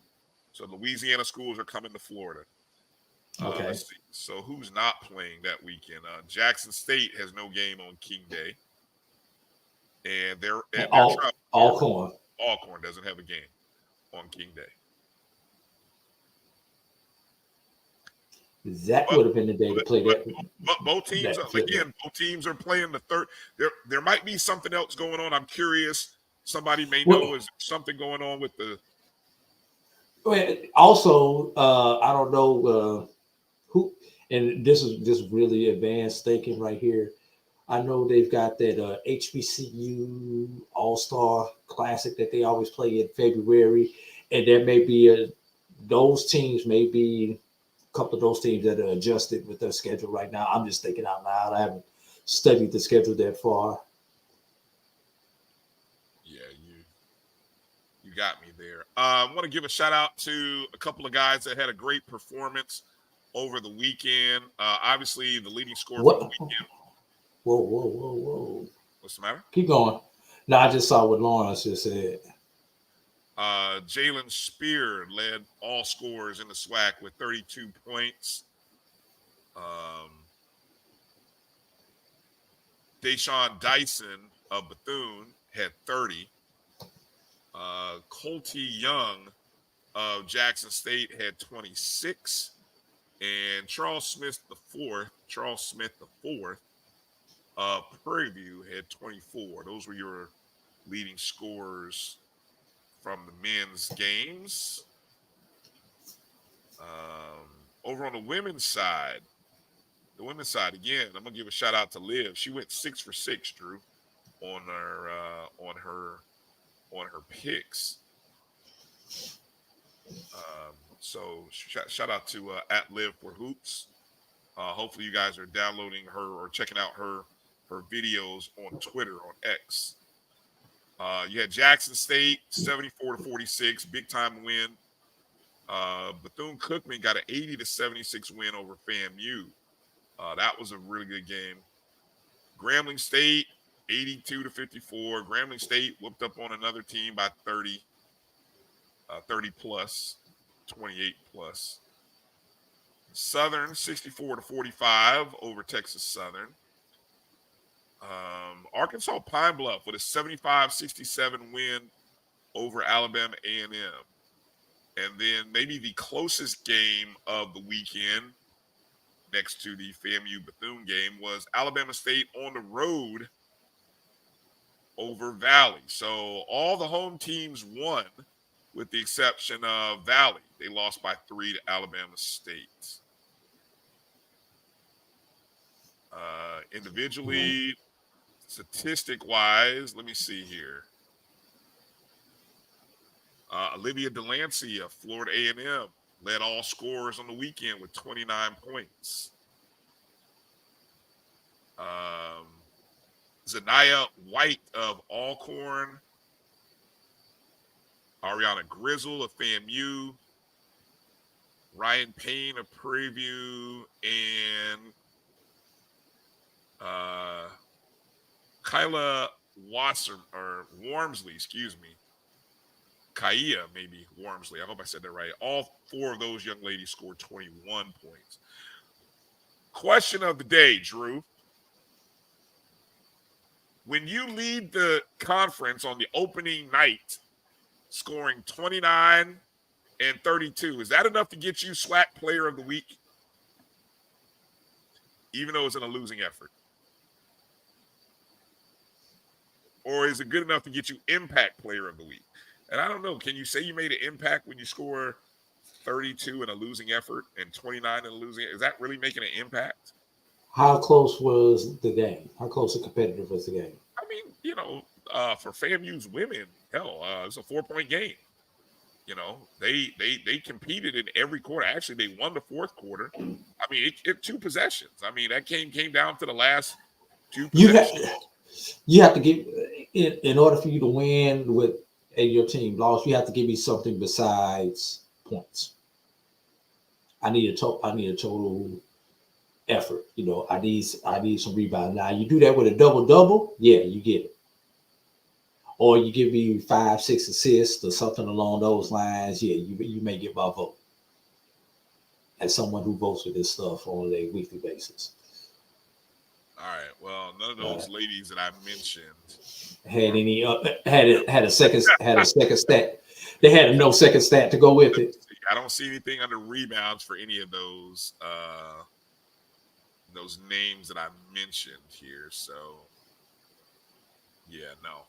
So it'll be interesting to see how that shakes out. Doc dropped some info there about the Thursday games. That Alabama A&M and Alabama State moved their rivalry game to Mobile on MLK Day, January 15th. So that's why you see those.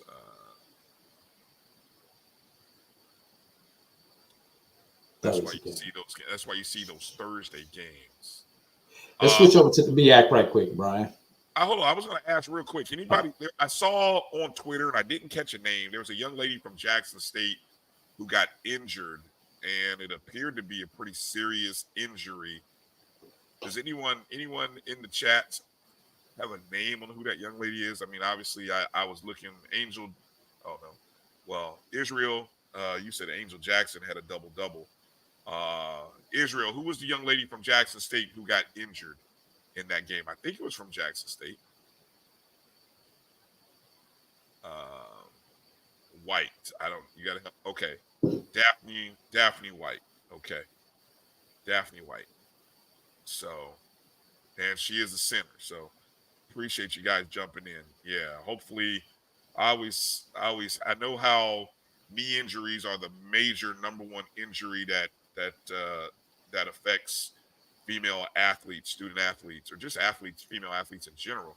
So I hope, I don't know if that's a season ending thing. It sounded and looked bad from Twitter reports, but so hopefully that young lady is able to recover well from that. All right, Drew. Yeah, let's jump over to the MEAC. All right. Quickly going down the MEAC scores on the men's side. Central defeated Howard 73-54. Maryland Eastern Shore squeaked by Morgan State 75-74. Tight one there in Dover, Delaware, as Delaware State defeated Coppin State 55-53. And Norfolk State defeated South Carolina State 79-72. And on tomorrow, obviously teams will flip. Travel partners will flip tomorrow. Howard takes on South Carolina State. Norfolk State takes on Central. Let me use it. Howard travels to South Carolina State. Norfolk State travels to Central. Delaware State travels to Morgan. And Maryland Eastern Shore travels to Coppin State. Over on the women's side. Hold on, let me stop you for a second, because that Howard North Carolina Central game, did that score surprise you as much as it did me? Yes. Yeah. Not the fact that Central won, it was the margin of victory. 20, right? Yeah, it was the margin of victory. Yes. Yeah, I mean, like, wow, that and if I'm not mistaken, that was the game that didn't those two come down to a last game at the end of the season last year in conference play to determine the conference champion. So hopefully the schedule makers have that game at the end of the season so that we could possibly maybe get another interesting hopefully they did the scheduling a snake. Yeah, hopefully they did the scale. Exactly. There you go. Yeah. All right, go ahead with the women's. You got the women's update. Women. Morgan State, Maryland Eastern Shore 40. Morgan State 48, Maryland Eastern Shore 45. That was in Maryland. Coppin State, Delaware State, and Dover. Coppin State won 64-51. Norfolk State defeated South Carolina State 94-33. That was Grambling State-esque. Oh, did I say that? Yeah. Central defeated Howard 79-76. So Central got the sweep on the weekend. And Monday, those games are the same as the men's games that I just announced on Monday. All the men's games, the women's games start at 5:30 Eastern, and all the men's games are scheduled for 7:30 Eastern. What I find interesting about the MEAC schedule, Brian, there are no conference games scheduled the entire King Day weekend. Not Saturday or Monday? No conference games scheduled Saturday or Monday. Women on Tuesday, Central, let's see, North Carolina West End travels to Central on Tuesday. And of course, on Monday, on King Day, you've got Morehouse traveling up to Howard. That's kind of become a tradition now. Yeah, Morehouse travels to Howard. And here's a laugher. Virginia Lynchburg will travel to Norfolk State on King Day. Only other game, I'll take that back. There is one conference game. Maryland Eastern Shore and Howard play on Saturday at 4:00. But the women don't play. So I find that kind of interesting. I don't know when the women are going to play that game, but that's a men's only game on Saturday. All right. I wanted to take a quick peek over to I'm just looking here to make sure I want to give proper respect to our cousins, our HBCU cousins. I do know in conference play, Tennessee State is 1-3 in the Ohio Valley. North Carolina A&T sitting picked up a win to open the conference play season, I should say, by beating Coastal Carolina. Nope, check that. They beat Campbell, and then they lost to Elon on the road, but they had the Camel game at home. So and it looks like the CAA runs a Thursday, Saturday format. Yes. They do play Monday though. North Carolina A&T travels to Hampton on King Day. I'm wondering, so the conference, the MEAC isn't playing conference games, but some schools are playing games on MLK Day, right? Correct. Yeah, interesting. Yeah, I was looking at the conference RPIs again to kind of see where teams are falling at these days. On the women's side, let me do a quick glance and see what the D-Champs brings up a good point. What's that? With the CAA. Yeah, their games are separate. They play don't singles. do double headers. They don't do double Right. headers. They do singles. Yes. Oh, that's interesting. That's a whole different financial undertaking when you're doing that. 2 buses. Well, they take two buses anyway, so it may not be that big. Yeah, I was gonna say because if you take 2 buses anyway, I mean, for the home games, you have to pay your staff two separate games. Whereas if they're working a double header, you may not pay. It may be more compressed as far as the pay. Yeah. A&T's women are 1-1 in conference play. They got a win yesterday, actually today, in overtime against Towson, 62-52.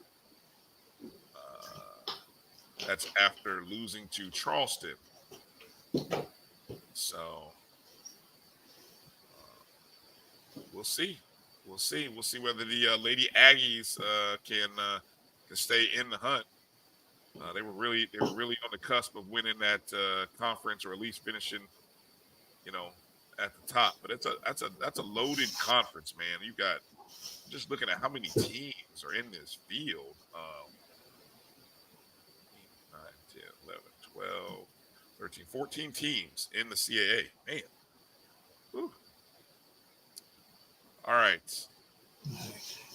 Quickly, Brian, so we don't disrespect our lower level Division II.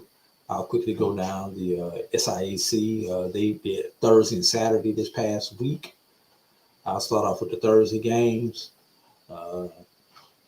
Edward Waters defeated Lane 75-71. Morehouse defeated Kentucky State. Kentucky State defeated Morehouse 85-79. Tuskegee defeated Allen 73-70.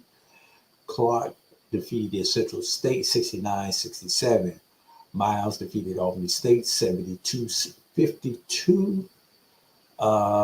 Savannah State. Lemoyne beat Savannah State 85-71. And Benedict, still undefeated, defeated Spring Hill 97-69. That was on the men's side. And on Saturday, on the men's side, Morehouse 78, Central State 53. Clark 77, Kentucky State 71. Benedict 96, Tuskegee 73. Fort Valley 56, Miles 70, Fort Valley 57. And here's a snoozer. Lane 47, Savannah State 41. A lot of condominiums being built in that game, I bet you. Spring Hill defeated Allen 80-68, and Edward Waters defeated Lemoyne 95-88. That was on the men's side. Let's flipping over quickly to the women's side in the SIAC. Going back to Thursday, Clark 99, Central State 94. A lot of shots was falling in that game for those two teams. Savannah State 75, Lemoyne 73, Lane 62, Edward Waters 47. Benedict 61, Spring Hill 58, Tuskegee 63, Allen 56, and Miles 64, Albany State 55. Moving on to Saturday, Kentucky State 80, Clark Atlanta 78, Savannah State 62, Lane 53, Miles 61, Fort Valley 51, Tuskegee 73, Benedict 52, Spring Hill 63, Allen 44, Lemoyne 70, Edward Waters 56. Look at coming up on tomorrow. Fort Valley travels to Talladega on the women's side, and Morris travels to Savannah State. And let's see if we got any men's games going on tomorrow. One game tomorrow on the men's side. Oh, excuse me, I'm on the wrong schedule. Just a second. Yeah, that will be a doubleheader with Morris going to Savannah State on tomorrow. All right, and quickly going down to the CIAA, and I'm going to see if you may want to pull up any NAIA scores while I go down to CIAA, Brian. Okay. They did Thursday, Saturday also this week. We'll start off with the men. Winston-Salem 76, Elizabeth City 51, St. Augustine 63, Virginia Union 57, Fayetteville 57, Bowie 59. Excuse me, Fayetteville 67, Bowie 59, Johnson C. Smith 70, Virginia State 69. That was a tight game right there. Claflin 82, Bluefield State 69, Shaw 75, Lincoln PA 68. And on Saturday, Livingstone 72, Elizabeth City 67, Shaw 73, Virginia Union 66, Winston-Salem 76, Virginia State 62, Fayetteville State 53, Lincoln PA 52, Johnson C. Smith 87, Bluefield State 75, St. Augustine 71, Bowie State 69. You know what's interesting about all those scores I just read on the men's side this weekend, Brian? What's that? The home team won every game. Hey, it's good to be home. 2-0 at home to open up the season. What more can you ask for? Not quite the same result on the women's side, though, in the CIAA.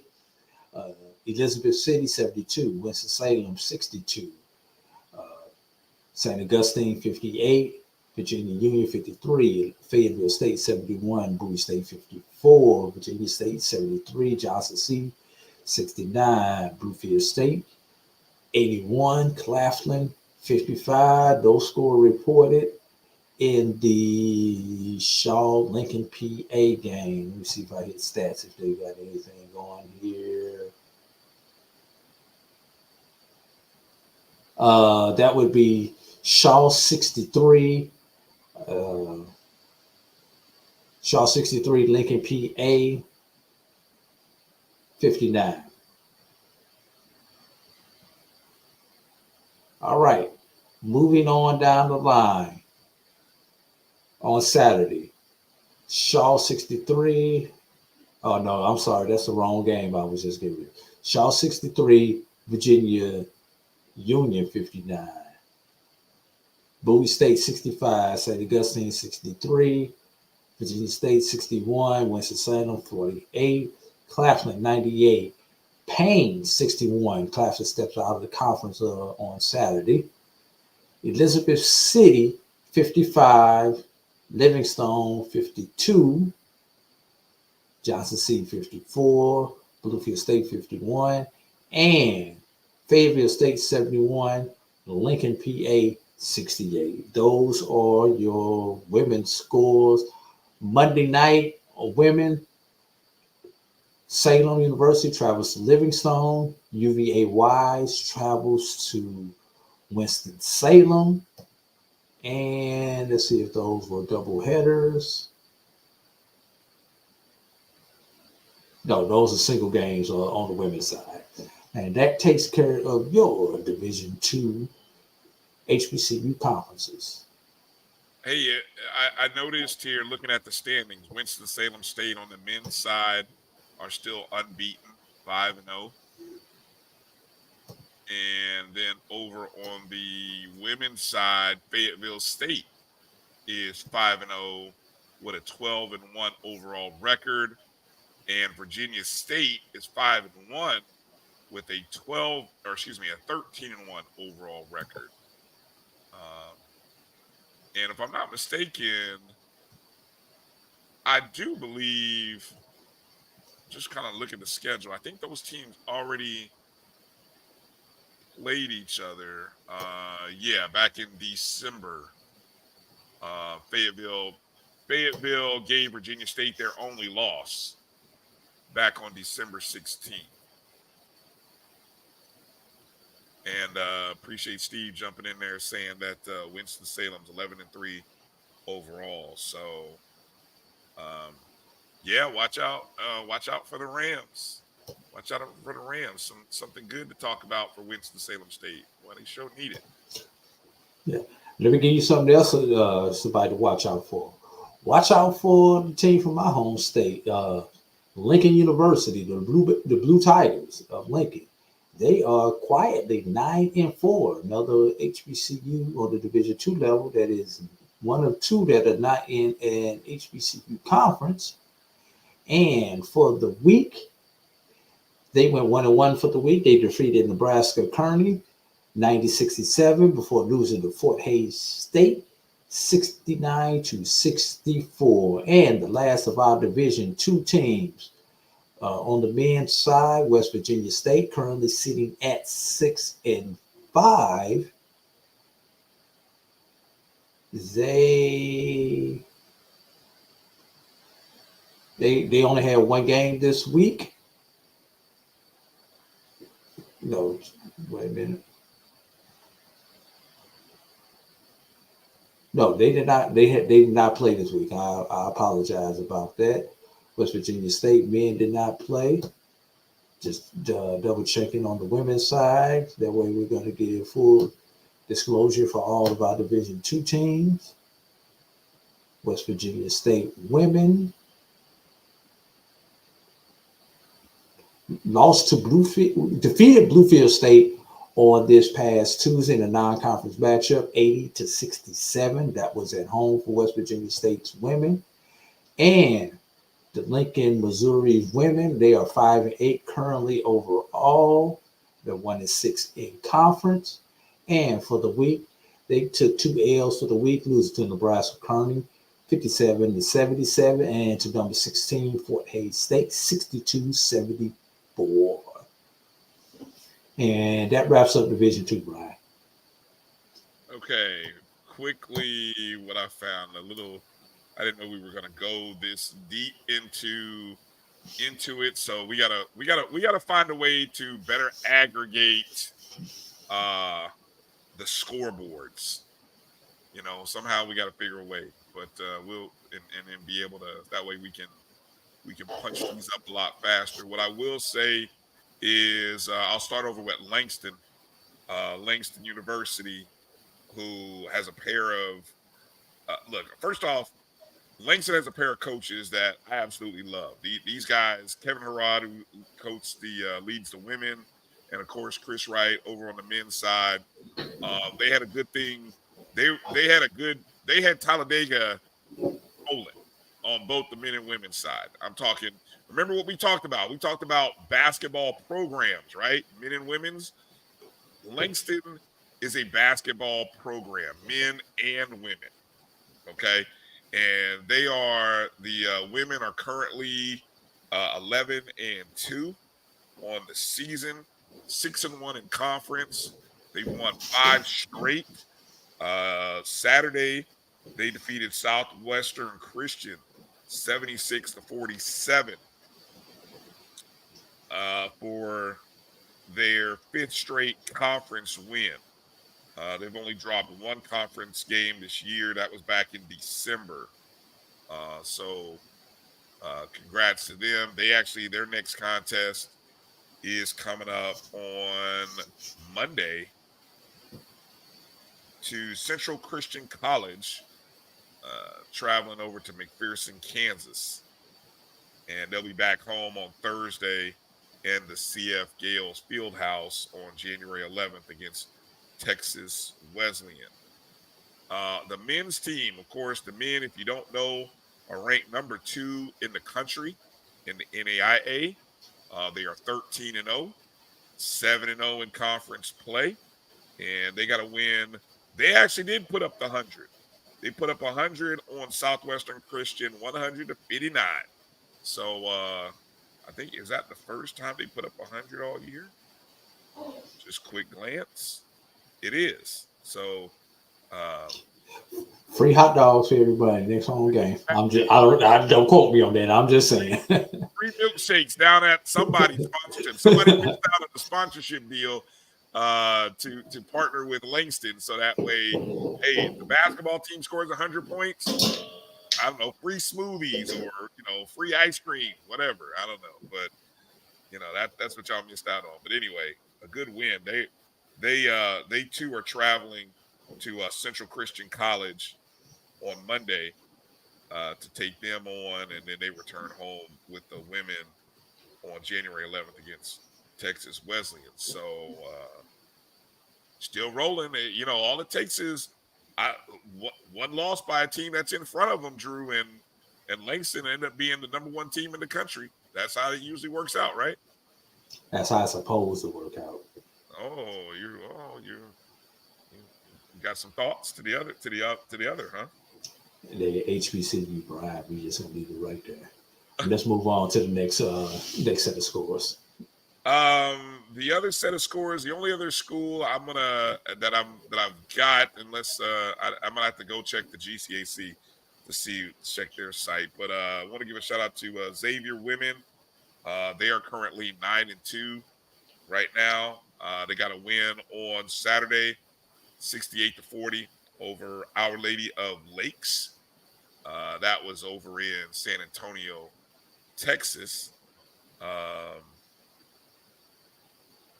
Let's see, for the men, Xavier's men right now are sitting on a record of 9-2 as well, 5-1 in conference play. They've won 3 in a row.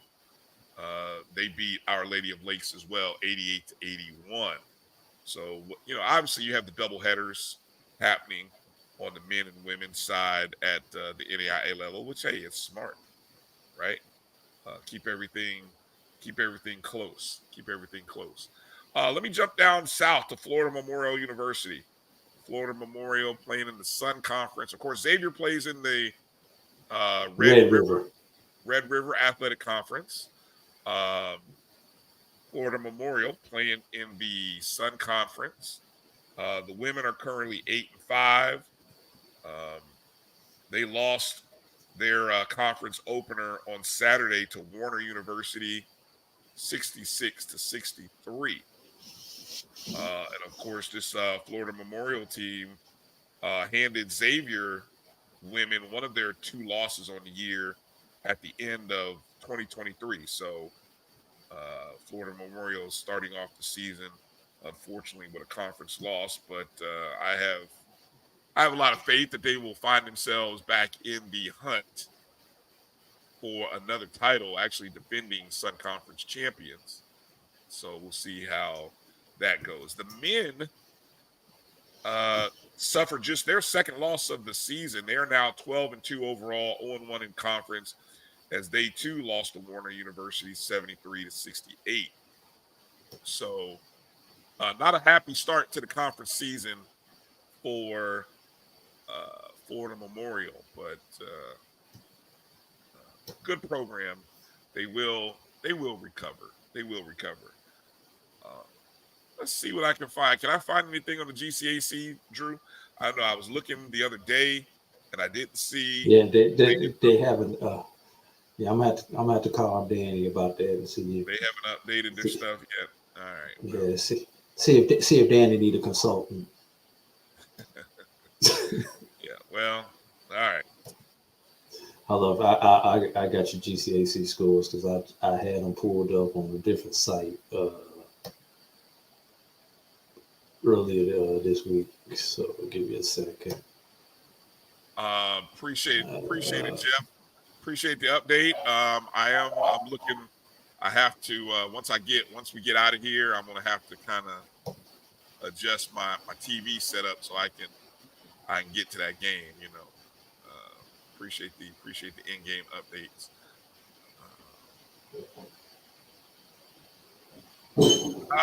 Got EA jumps in. I'm gonna come back to your question, EA. I know it's football, FAMU related. I'll come back to it in a moment. What do you got, Drew? Come on. We're already over on 2 hours. Right. You told me we weren't gonna be here all day. You lied to me. I know. What I will do, since in order to save time, since it would be cumbersome for me to go through and give you all of these scores, I will just give you the team standings in the GCAC. We'll start off on the men's side. Tougaloo overall 11-5, 5-1 in conference. Philander Smith 8-5, 4-1 in conference. Dillard 7-7, 3-2 in conference. Wiley 7-8, 3-2 in conference. Fisk 5-11, 2-3 in conference. Rust 5-8, 2-3 in conference. Oakwood 1-13, 1-2 in conference. Suno 1-17, 1-4 in conference. And UVI 0-6, 0-3 in conference. We'll switch over to the women's side in just a second. While you're looking at that, what I want to know from everybody, how do you consume your basketball content? How do you consume the information related to basketball? Do you prefer to have, like a one-stop shop or a one site that has all your scores, ESPN-esque? Do you prefer conference breakdown? Do you prefer 3 different levels? Because we do have 3 levels. You got the NAIA, you got Division II, and you got Division I. There's so many different ways that this information can be aggregated. So I'm kind of curious. And then you got genders on both sides of those. Well, yes. So that's what. So you got whatever. So take it times 2 because you have men and women. I'm curious to hear where people are. What would be best for you? Like if you wanted to follow more basketball this season, how do you want that information presented to you? Hit us up. Send us a message on our Twitter X handles. You can find me at DRB365. There's Drew at BCSN Drew. You can always drop something via email to us. Email at MyJBN info at MyJBN.com. What was I saying? What did I say? Email at MyJBN? No. Info at MyJBN.com. Or you can hit me up. My whole name, Brian Fulford at MyJBN.com. Doc says he likes to consume his information by conference. Okay. That's good. And my women's page is not being responsive right now. That's an option as well. Adding every. Oh, okay. You're just kidding, Colin. I was like, you could do that. Karen says by conference standings. Yeah. That's good to know. Good to know. Did you find what you were looking for, Drew?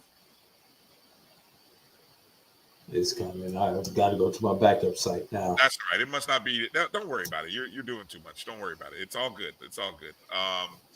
We can spotlight things. Yeah, that's just coming out of the football season. I guess that's one thing that we got to work on this week, Drew, going into next week, and try to put together a better format. We will have.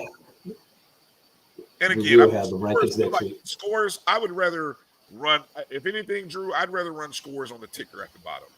I mean, I don't think people come to hear us read their scores. I mean, I'd rather give you a link and tell you that, hey, go look the scores up from here. Or here's the scroll. You see the scores running on the scroll. That can be running during the show. I just, I think we just, I'm looking in 2024. How can we work smarter, not harder?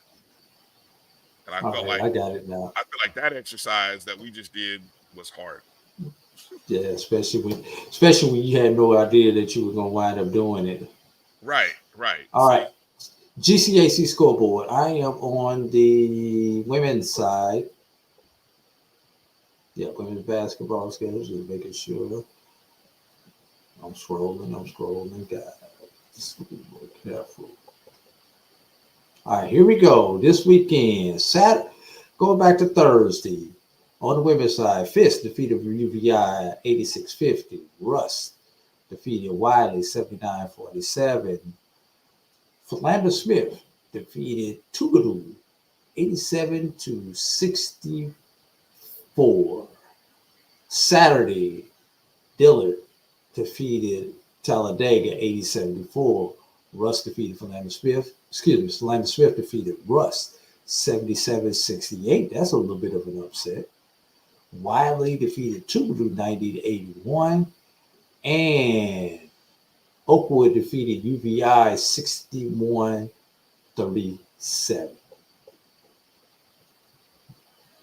So those were your women's scores for the past weekend. All right. Are you do the men? Are you gonna do the men? Or Want to break the scores down just because I went through the standards already. So no, you can leave it at that. Okay. Yeah.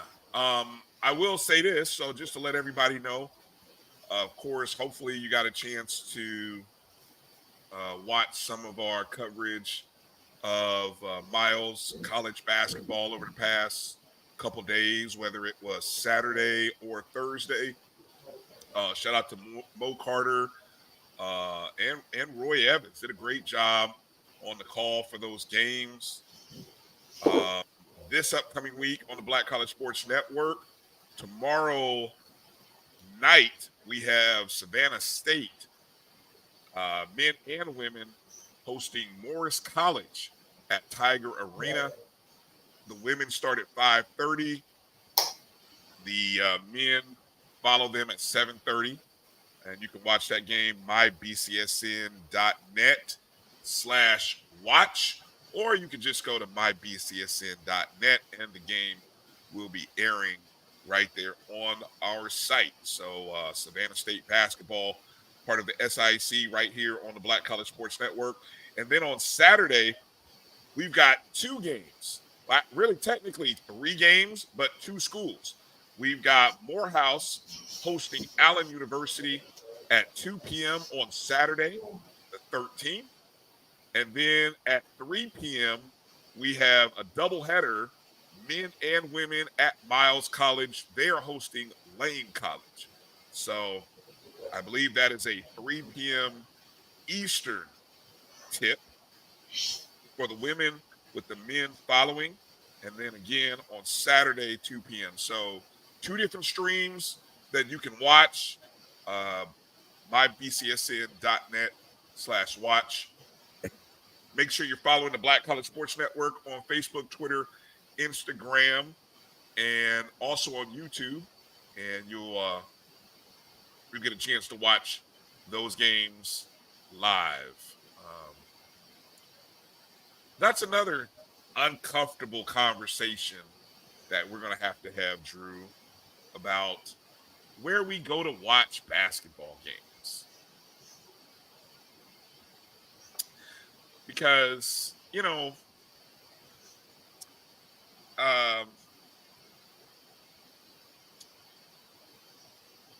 we're finding that obviously the beautiful thing about the digital space is that all the games, should be available. You should really be able to watch. And I know, whether it be the Valley Sports Network, the Alabama State Sports Network, it's interesting to kind of watch whose content is available for free via YouTube, free via platforms like the Black College Sports Network or maybe HBCU Go or some other network.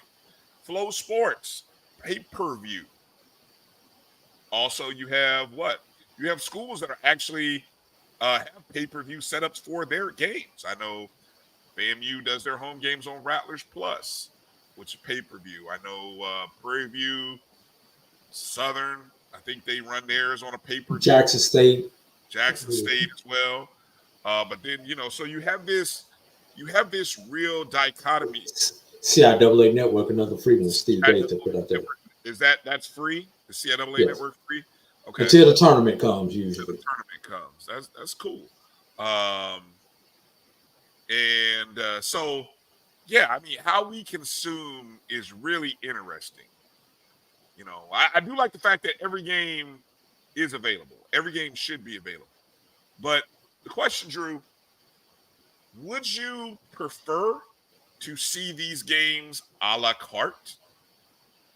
Or do you think the diaspora would be better served if more games were in one place? Like kind of going to the mall, like at the food court. And I'm only referencing food because I'm hungry as hell right now. So bear with me here with the food court analogy. Would you rather go to the food court, or would you rather have the food carts, the food trucks that are outside the mall? What's your take on that, Drew? I don't even know if I should get into it. Oh well, because what they say, somebody may come up with a bright idea, but we got too many people going out here. There is no reason why there should not be all the games should not be available on a conference type app. Should you have to pay for it? Hopefully, if you had that type of content, you should be able to garner the sponsorship where you do not have to charge for your content. The only reason people charge for your content, that type of content, is because they don't have the sponsors in order to make it free to the public, or the sales staff to go out and get the advertising dollars. Yeah. Now, here's the thing, and I've had this conversation. I don't know whether it was on this platform or one of our other platforms of the BCSN, but I have said this: if I am paying for this content, I'm expecting premium quality. I'm expecting better than what I would get for free, because free is free. I'm happy that I'm getting it for free. I don't have as high of an expectation as when I make an investment into it. But define that. Define it though. If you charge me $5.99, $9.99, or I buy a season package, and I click on your game, and you have a huddle cam running, we gonna have problems. Are there any announcers with that huddle cam? Because I've seen some. Probably not. Announcers. Probably not.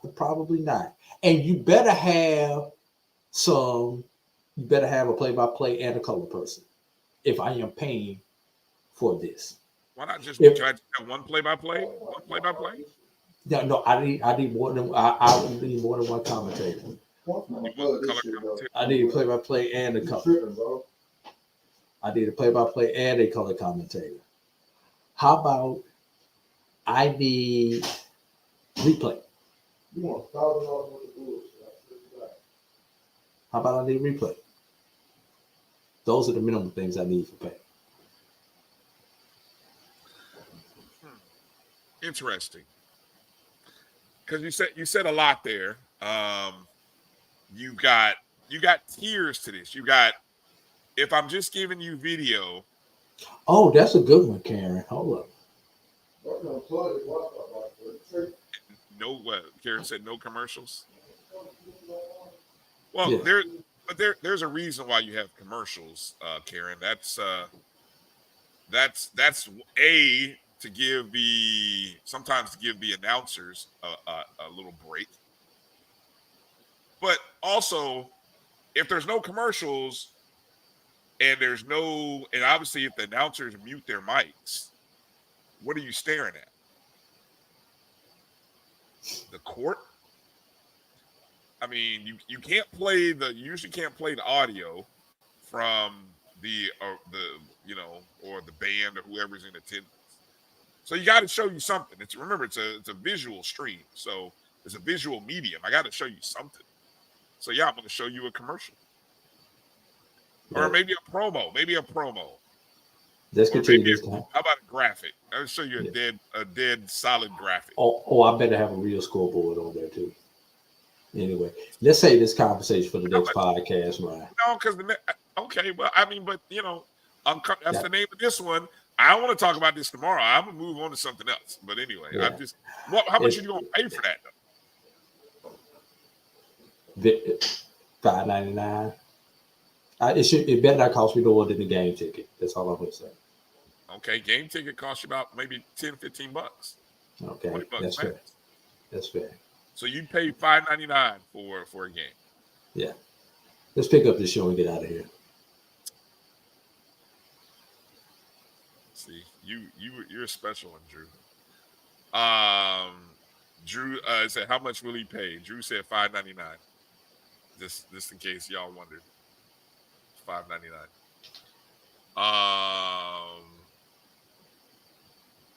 Appreciate everybody jumping in, watching us on whether you watch us on Instagram. We appreciate you. You can always find our show, part of the Black College Sports Network, every Sunday night. Normally we're 6:00 Eastern time, but if you're connected in with us on our YouTube channel, which you can find MyJBN 1, that's the Jericho Broadcast Network's YouTube page, which we are a part of. The Black College Sports Network is part of Jericho Broadcast Networks. You can always get notifications when we're getting ready to go. And so, Drew, people are laughing at your $5.99. Oh, yeah. Hold on, Drew. I can't go anywhere without answering EA's question. EA, can I just save that question for Wednesday?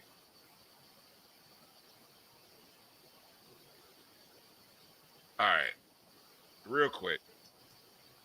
Do I think our AD, FAMU's AD, needs to release a press statement refuting reports on her statements to Coach Simmons' rep, stating he hadn't done anything to deserve a raise? I will say this as I get ready to close, EA. It will not benefit or serve her to make any comment.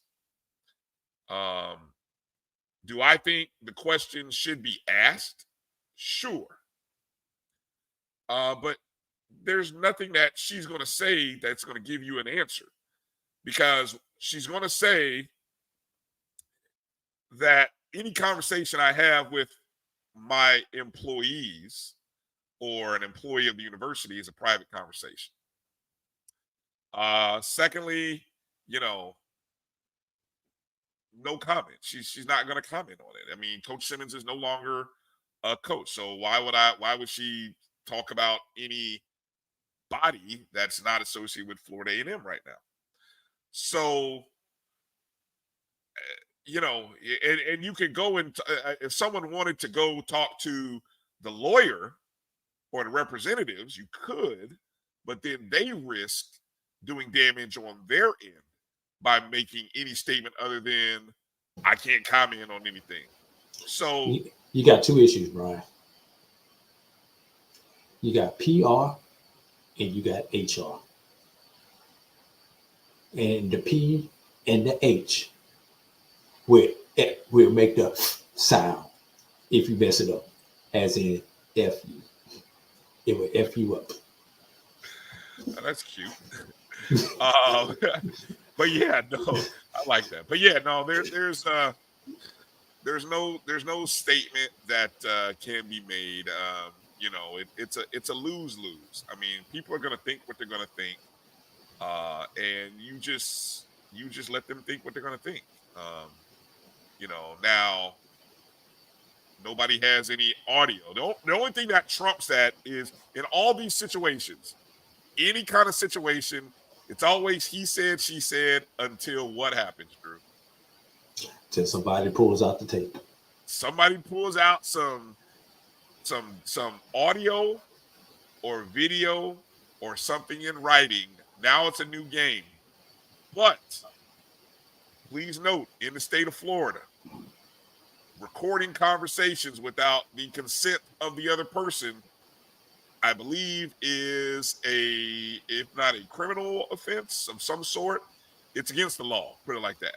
So, but in the state of Georgia, where I am, it is a one-party state, and you do not have to let the other person know that you are recording a conversation.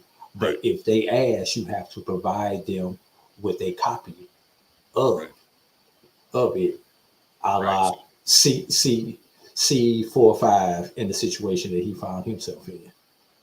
Yeah. So any type of comment. So know your state law. Yeah. So that's another thing. Know your state law. So anyway, that's again, put it like this: chalk that up to barbershop talk, and that's really all you can really say about it. I mean, really, barbershop talk. I mean, there's a lot of stuff we talk about in the barbershop that we can't necessarily run around. Now, I will say, EAC, I probably should have checked out when Drew told me. I should have closed the show when he told me, because now I'm gonna mention something that's gonna get me in trouble, and I know I do this. Well, don't report from the street committee, Ryan. That's all I'm gonna tell you before you get it's into not it. from the street committee, but what I will. How do I want to say this? I'm trying. You're like, don't do it. You're like, don't do it. Don't do it. The PR game is interesting. And all I will say is pay attention to who is reporting what about whom. Pay attention to it. Because at the end of the day, we're talking, there's a PR game that's being played. And so on both sides. And so that's you talk about what could, if that rumor continues to hang out there, the response may come in the form of something else. Okay.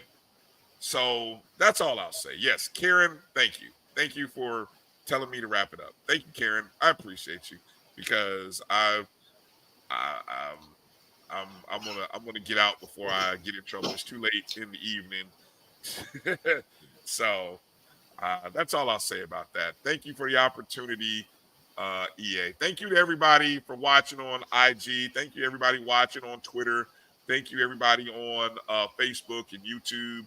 We really appreciate you in 2023. We appreciate you in 2024.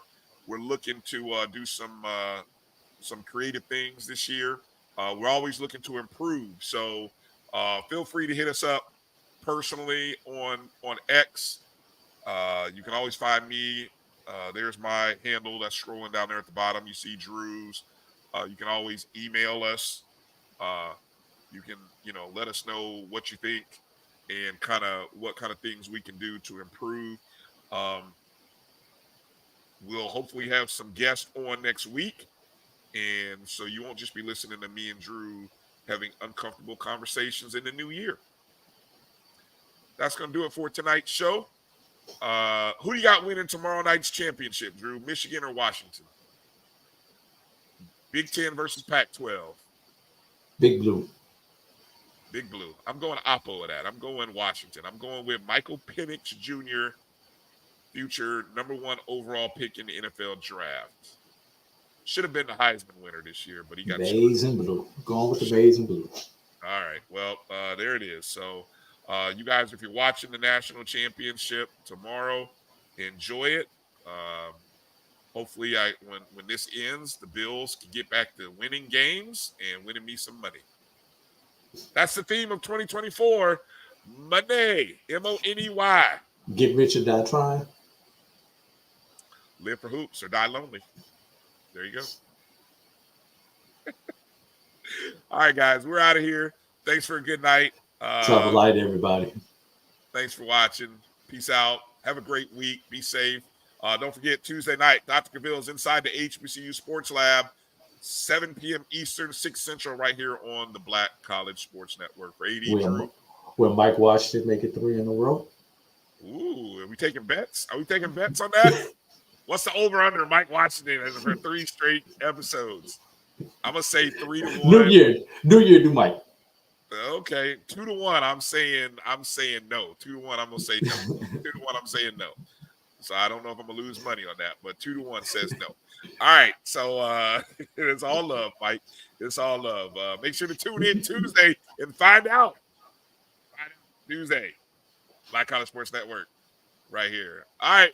Peace out, everybody. We'll holler. But you stay hard.